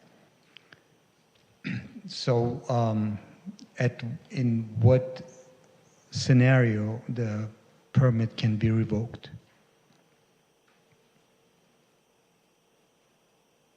The permit can be revoked pursuant to the municipal code under specific requirements. So if there is any issues that the staff feels warranting a revocation, then the staff will initiate that proceeding and will provide the report and go through that process that's set forth in the municipal code. So unlike the applicant presented, the commission does not have that initiative in any case. That's correct. Other question to the staff, just to, do representatives of the applicant or public, do they know what kind of correspondence commission is getting on the item? Is it shared with anyone aside from commission itself? Like number of letters or number of, and what kind of letters? Is that shared with anyone aside from the commission? Yes, Commissioner Yusupov, I think your question is whether the comments that we receive from the public, if this is shared with the members of the public, right, with the general public. The answer is yes. The agenda and the staff report are posted to the city's website, and so any correspondence, any email, it's then uploaded to the city's website. In addition to that, at the beginning or at the entrance of the council chambers, we have a table, and we've provided a packet to the public to see all the comments that we received. And also, just for the record, we received 35 comments, 18 in support and 17 in opposition. Thank you. So the applicant is familiar with the concerns that are raised in those comments from the public that are in writing. The applicant can be familiar with those concerns. Yes, right? correct. Okay. Thank you. Okay, Commissioner Ng? Yeah, you know what I noticed, Jessica? When you mentioned the 18 versus the 17, those 18 were almost all from April. The date I noticed, and then, so I'm kind of curious how they were collected and why, I guess, yeah, I don't know what the disbursement of release for that is. I'm just kind of curious how that works. So if you recalled, or the commission recall, we heard the item back on March 7th, and the additional information that was requested to the item was continued. So we received, as part of that public notice that we distributed, we received comments, additional comments, and then also we received comments today. So we combined them because those comments would have been shared at the May 2nd meeting, but at the May 2nd meeting was continued to today, June 6th. Thank you. Okay, any other questions? Commissioner Heng? Thank you, Chair. Quick question for staff. Item number 7 and 8 in the resolution for this item, base stamp page 24 of the packet, has a fee been established yet, or that's what I was just curious of? Either a fee or in the event the city has not established a fee set up for service calls or related to item number 7? Yeah, so there is fees that are associated with code enforcement recovery costs that are already in place. And then we also know the fee that we are paying for deputy sheriffs when they are responding. And so we would be capable at this time to be able to kind of formulate a cost, right, based on any sort of calls for service. Thank you. Any last questions? Okay, seeing none, I will now close the public comment portion of this hearing and bring the matter back to the commission for discussion and deliberation. And I'd just like to start by saying thank you to so many new faces that we've all got to see here for speaking. It's always a joy for me to see new people come in, to be civically engaged, to speak your mind, because you do influence what happens in our city. And this can happen at a commission meeting, at a city council meeting, and I just encourage you to come back. You were all very well spoken, and we heard you all. Thank you for being here and for being patient and speaking and giving up your evening to do that for us. Okay, so at this time, does any commissioner have any comments that they'd like to make regarding this matter? Yeah, sure. Why don't we just go down the line? Commissioner Yusupov? So I wanted to say that, well, thank you for the applicant for making the very good presentation, actually highlighting more details since our last meeting on the subject. I personally inclined to approve this, feeling that this is maybe actually better for the nightlife of West Hollywood in a way that indeed people are going to have a place to maybe stay after hours, and instead of waiting for the lower prices of Uber rideshare on the streets. I was under impression that we're going to have a say after initial period if there are any complaints new that happen after the initial approval, so there could be some corrections. Maybe staff can clarify. I understand that we cannot revoke the permit, but maybe we can place additional conditions, my understanding. And if that's the case, this could be a good approach to see how it goes with the current conditions, and if we need to impose new conditions, if we have a right, so that would be also opportunity to correct those issues. But overall, I think I'm inclining to support this. Thanks. Commissioner Heng? Thank you, Chair. I first wanted to start off by saying thank you to everybody who commented and all the comment that was sent by email. I've read it, I've heard you, we've all heard you, so I just wanted to recognize that. Secondly, I wanted to mention that I was one of the two that requested the additional information that was presented to us by staff. Staff worked very hard on it, and thank you for indulging me. A lot of man hours went into it with the department and also with the sheriffs and also the city. So thank you very much for the transparency that I requested in terms of showing the community the crime stats and whatnot. So I'm very satisfied with the report. I'm inclined to voice my support for this establishment. Mr. Nichols made a point to grab me at the Pride kickoff and show me the water. I've never been so happy to see more water in my life. And lastly, I just wanted to say that, I do believe in our small businesses. I support our small businesses. I want to see our small businesses foster and grow. And this is one of our small businesses, but it's a local family. Heart is an establishment that occupies 2 spaces on San Monica Boulevard. They bring revenue into the city. They bring queer culture. So I am very inclined to support this motion. But I do support our small businesses, and I hope my colleagues consider that as well. Thank you. Thank you. Just a couple quick comments. I mean, I really believe that in leadership, everything really starts from the top and trickles down, and it makes a huge difference in the establishment and the culture that they're able to bring to their workers, to the community. And I wanted to commend Heart. It really seems like the leadership team at the top of Heart is there doing the right thing for our community and for their workers and for their guests. They've proven a track record by having it open many, many nights after 4 a.m. and there wasn't a spike in any type of crime. Also, I wanted to just note the sound system that they spent extra money to put in does make a big difference. You know, walking up the streets behind there, you really don't hear that sound in the club noise, which is, I know wasn't an easy decision to make on a business side, but it is something that I know is appreciated. So I'm definitely inclined to move this forward. Commissioner Eisenberg?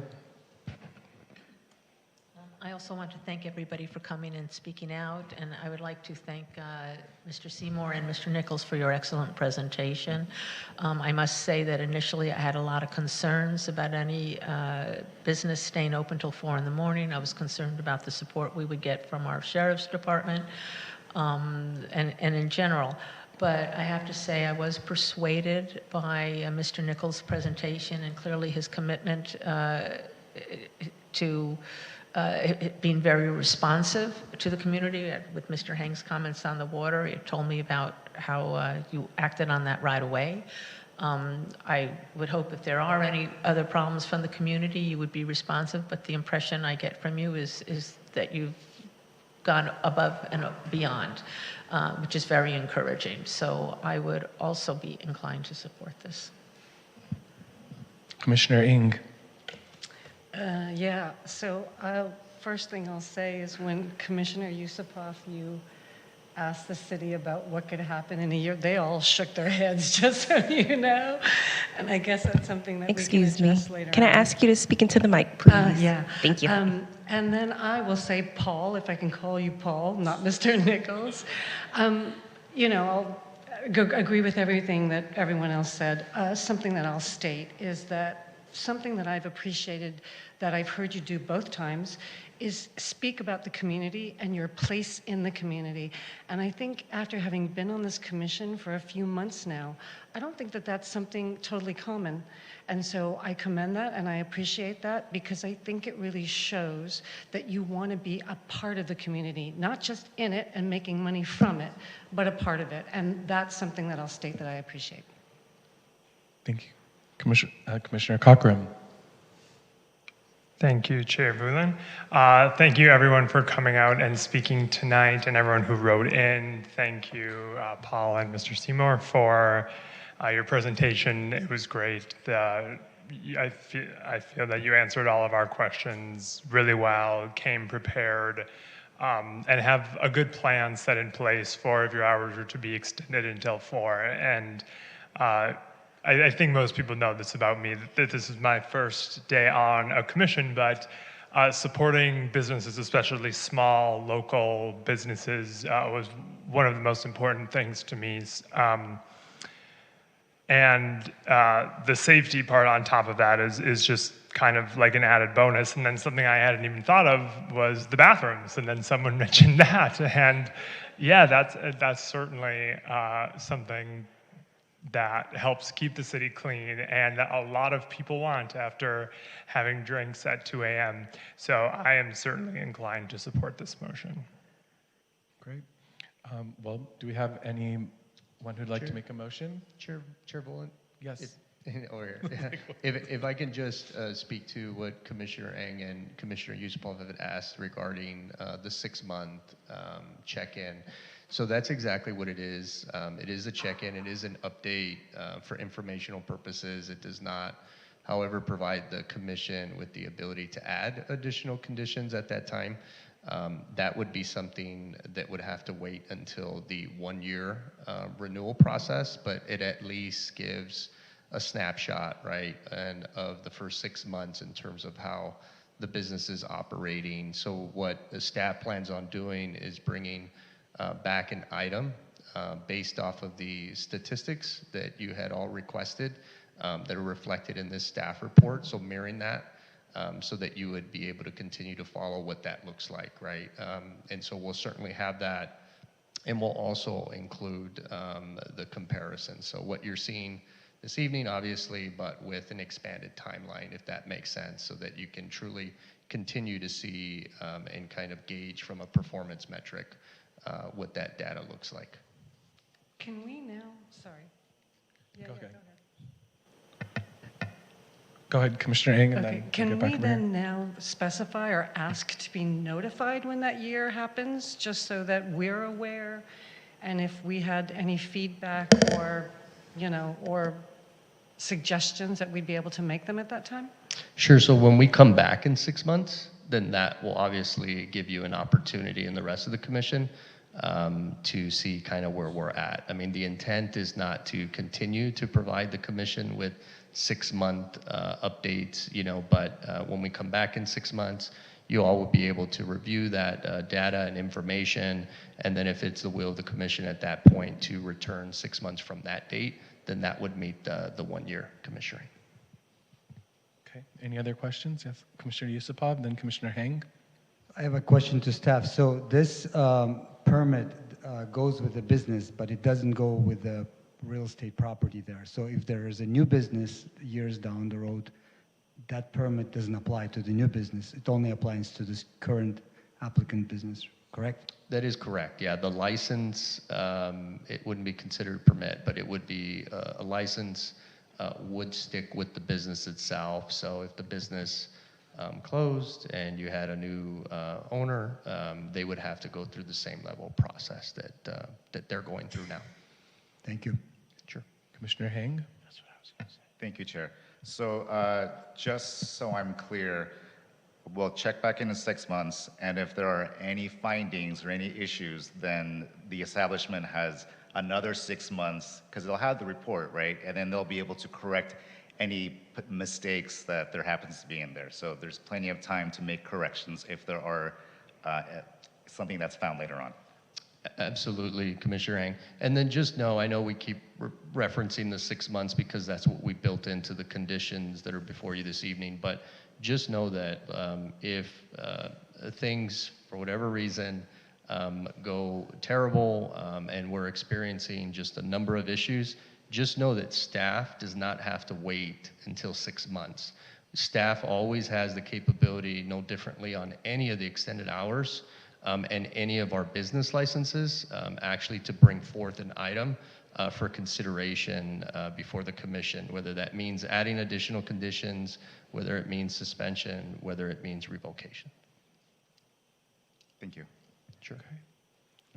Do we have a motion from a commissioner to approve this item? I'll make the motion to move forward with the item. Okay, is there a second? Okay, this item's been moved forward by Commissioner Heng and seconded by Commissioner Eisenberg to approve the extended permit for Hart till 4 a.m. Can we please have a roll call? Commissioner you are not voting, correct, or are you? No, I am voting on this one. Commissioner Cockrum? Aye. Commissioner Ng? Yes. Commissioner Heng? Aye. Commissioner Yusupov? Aye. Vice Chair Eisenberg? Aye. And Chair Volin? Aye. And the item is approved. Thank you, and congratulations to Hart. Okay, item number 9. The Business License Commission will adopt the resolution of denying the extended hour business license number EXT004736 for Dobrik's Pizza, located at 8363 Sunset Boulevard, or, in alternative, direct the staff to schedule another public hearing for the full commission to consider the application. Is there a staff report? Hi, good evening. This is Jessica, Code Enforcement Supervisor. With me is Vito Adomaitis and also our Community Safety Director, Danny Rivas, and also Deputy City Attorney Grace Yeo. So back on May 2nd of 2023, the Business License Commission heard the public item for Dobrik's requesting an extended hours to operate until 3:00 p.m. and if media, if you can please change the item number so that the members of the public can see the correct item or those watching at home. But so the item was presented before the Business License Commission, at which point we had 4 commissioners. When it was time to vote the item, it was a tight vote.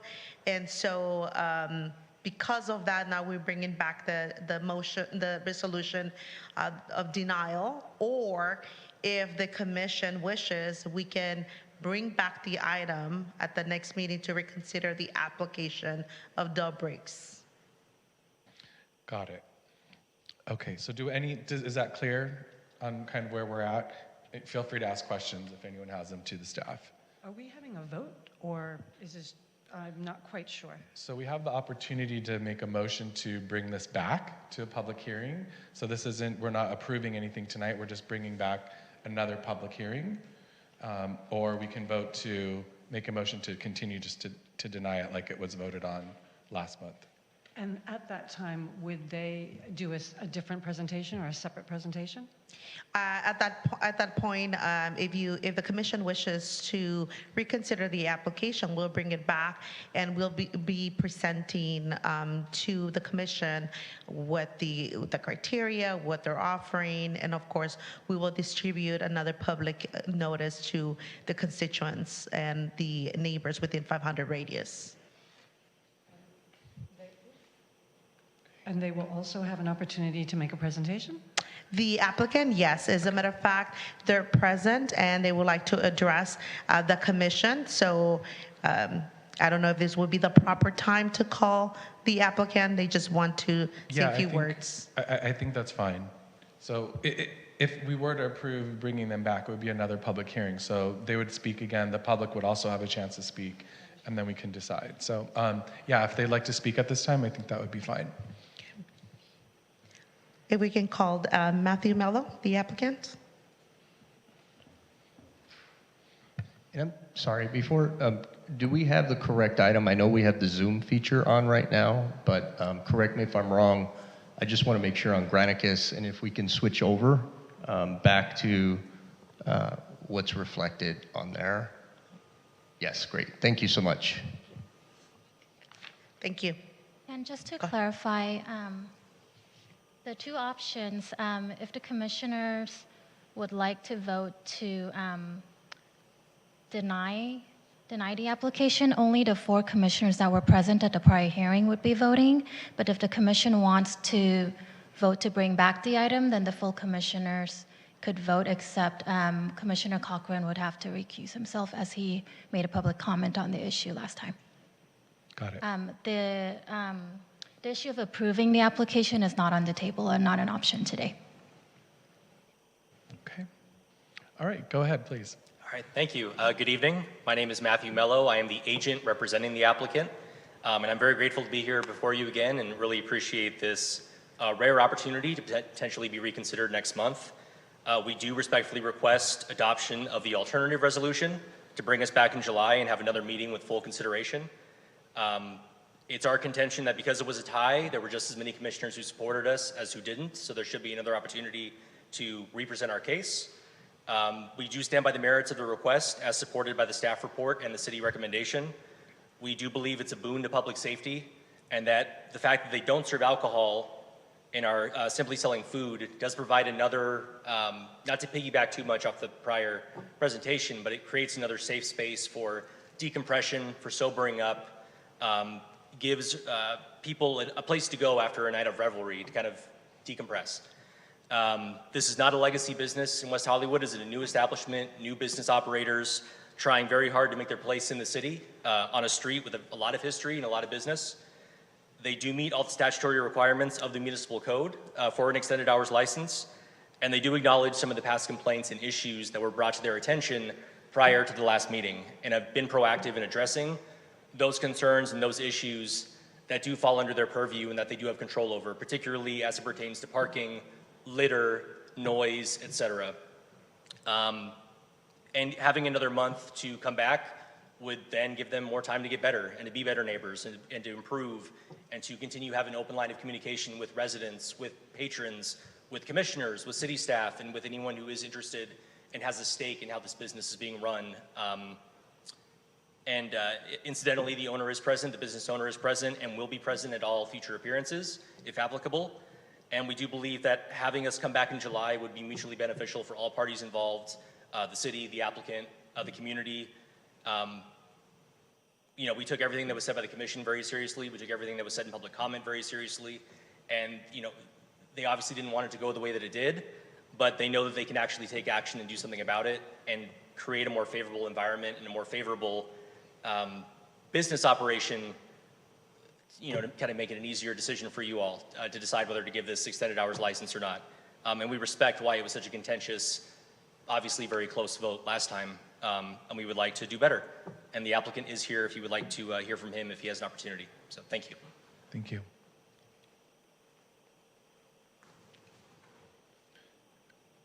Okay. Next, we have Ilya Fedorovich. I'd like to say if the applicant is here and the owner's here and would like to say something, I'd like to hear what he has to say. Yeah.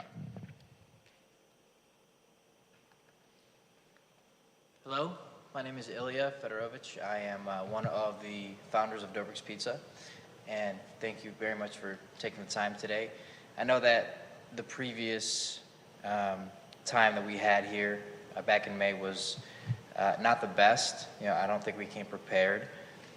And you know, what I have to say today is if you give us the opportunity to present in July, we'll come with answers, we'll come with solutions, and yeah, again, I appreciate your time. That's all I wanted to say. Okay, thank you. Okay, so comments, yeah. Go ahead, Commissioner. I mean, I would love to hear especially from people who were here that night first.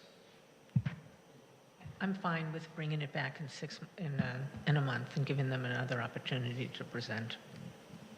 Okay, I concur. were you here? Yeah.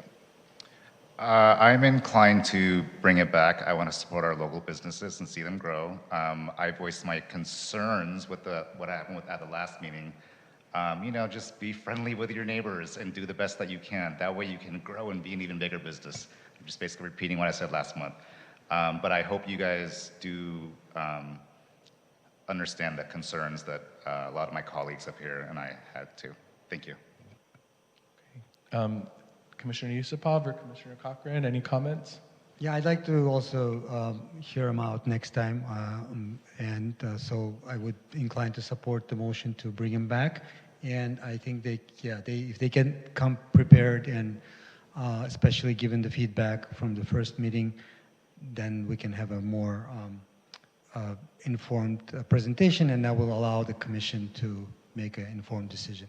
Thank you. Excuse me, my apologies. I would recommend that Commissioner Cochran refrain from speaking on this issue and recuse himself. Okay. Yeah, I was just going to say, I actually cannot, but it sounds like you guys all want to, but I can't say. Okay. Would anybody like to make a motion to bring this back? To make a motion to bring the item back. Second. Okay. The item was moved to bring back the hearing for Dobrik's Pizza to July by Commissioner Hang and seconded by Commissioner Yusupov. Can we have a roll call, please? Commissioner Ng? Yes. Commissioner Hang? Aye. Commissioner Yusupov? Aye. Vice Chair Eisenberg? Aye. And Chair Volin. Aye. And the item will be brought back. Okay, we'll see you in July. Thank you. Item number 10, new business. We have none. Item number 11 from the staff. We do have an update to be provided by our neighborhood and business safety manager. Good evening, Chair and members of the Business License Commission. Just a few items for you. As we know, the city's Pride event was this weekend, Friday, Saturday, and Sunday. It was great to see lots of people having a great time, and also want to extend our thanks from the code enforcement group, the division, for our law enforcement partners, LA County Fire, and all the other staff and divisions that we had an opportunity to work with this weekend in ensuring that this was a safe event for our community. Our next meeting of the commission is July 11th. At that meeting, we would like to bring from staff to the commission call it a study session with the commission to ensure that we provide the commission with clarity on the roles, the purview, an overview of our business license code and bylaws for the commission, so there's good understanding of what all that means and how it relates to the Business License Commission. That item would be brought to the commission at your July meeting, July 11th. Also, we will see at the July commission meeting the election of the chair and vice chair of the Business License Commission. The 2 remaining at-large appointments is to occur at the City Council at their meeting of June 26th. That will bring the final count, if you will, for the Business License Commission to be in place, and we will move forward at the July 11th meeting, again, with the election of the chair and vice chair. I believe that is the updates that I have for the commission at this time. I'd like to ask our director, Mr. Rivas, if he has any additional comments he'd like to share. I don't, aside from just welcoming Commissioner Cochran to the Business License Commission. And looks like in July we'll have a full commission with the final at-large appointment to the Business License Commission. So looking forward to that, and looking forward to working with all of you. Thank you. Okay, thank you very much. And we'll move on to item number 12, public comment. Do we have anybody we missed from earlier who would like to speak? We have no public comments at this time. Okay, thank you. And then item number 13, items from commissioners. Does anyone have anything they'd like to share? We can just go down the row. So why don't we start with Commissioner Yusupov? Yeah, I just wanted to thank staff for preparing to this meeting, and it was really, I think it went much smoother than I expected, and I think in big parts because of the preparation by the staff. So I just wanted to thank the city staff, and I also wanted to thank the fellow commissioners. I was expecting a little bit wilder meeting, but they went, I think, better than I expected, so that's great. Thank you. Thank you, Chair. I'd like to thank staff again for the providing the information that I requested. Like I said, it was a lot of hours I went into it, so thank you very much for the research. I wanted to thank my colleagues for a good meeting tonight. And also I wanted to thank Vito and Danny and Jessica. You guys are here. You guys worked all Pride weekend. I cannot imagine how tired you are right now, so thank you for keeping us safe during Pride. It was a joy seeing both of you in the parade when I was in the parade with Catherine, so thank you. That's it, thank you. Thank you. So I just wanted to say that July will be the only remaining meeting this year that I won't be here. So I'll be missing you. So Catherine, Commissioner Eisenberg, Vice Chair Eisenberg will be taking over that meeting. And I'll be on my honeymoon. So I'll be in Europe enjoying a little vacation, thinking about you all. And I know we have the election of the chair and vice chair. Just to put it out there, I'm happy to continue to serve. But if somebody else would like to serve, absolutely happy to give anyone else another chance as well. And just again, yeah, the staff, I think you're right, really helped to make this meeting smooth tonight, and preparation from the sheriffs and so on. And I think we made the right decisions. And it's just really been a real honor to serve with really such high-minded commissioners who have really, really thoughtful questions. And hopefully June 26th, we'll hear that I'll be able to come back to continue to serve with you all. Commissioner Eisenberg, Vice Chair Eisenberg. I would just like to thank staff, as always. You're wonderful in keeping us on our toes and in place, and I appreciate that. I know you all work very hard and care about this community.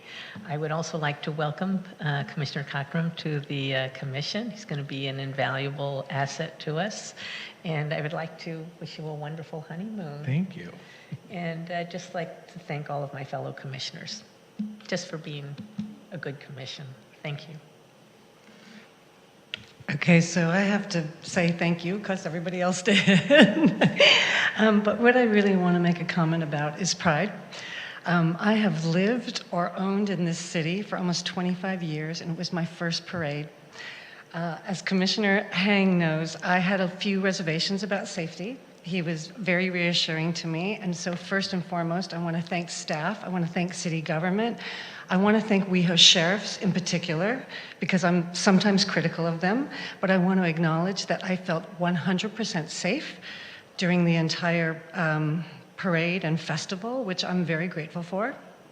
Also, I wanted to comment to everyone who came out from the city, thank you, because something I said was that, you know, who would care about us? We're city employees, and the entire time, people were cheering and energetic, and it was a beautiful celebration.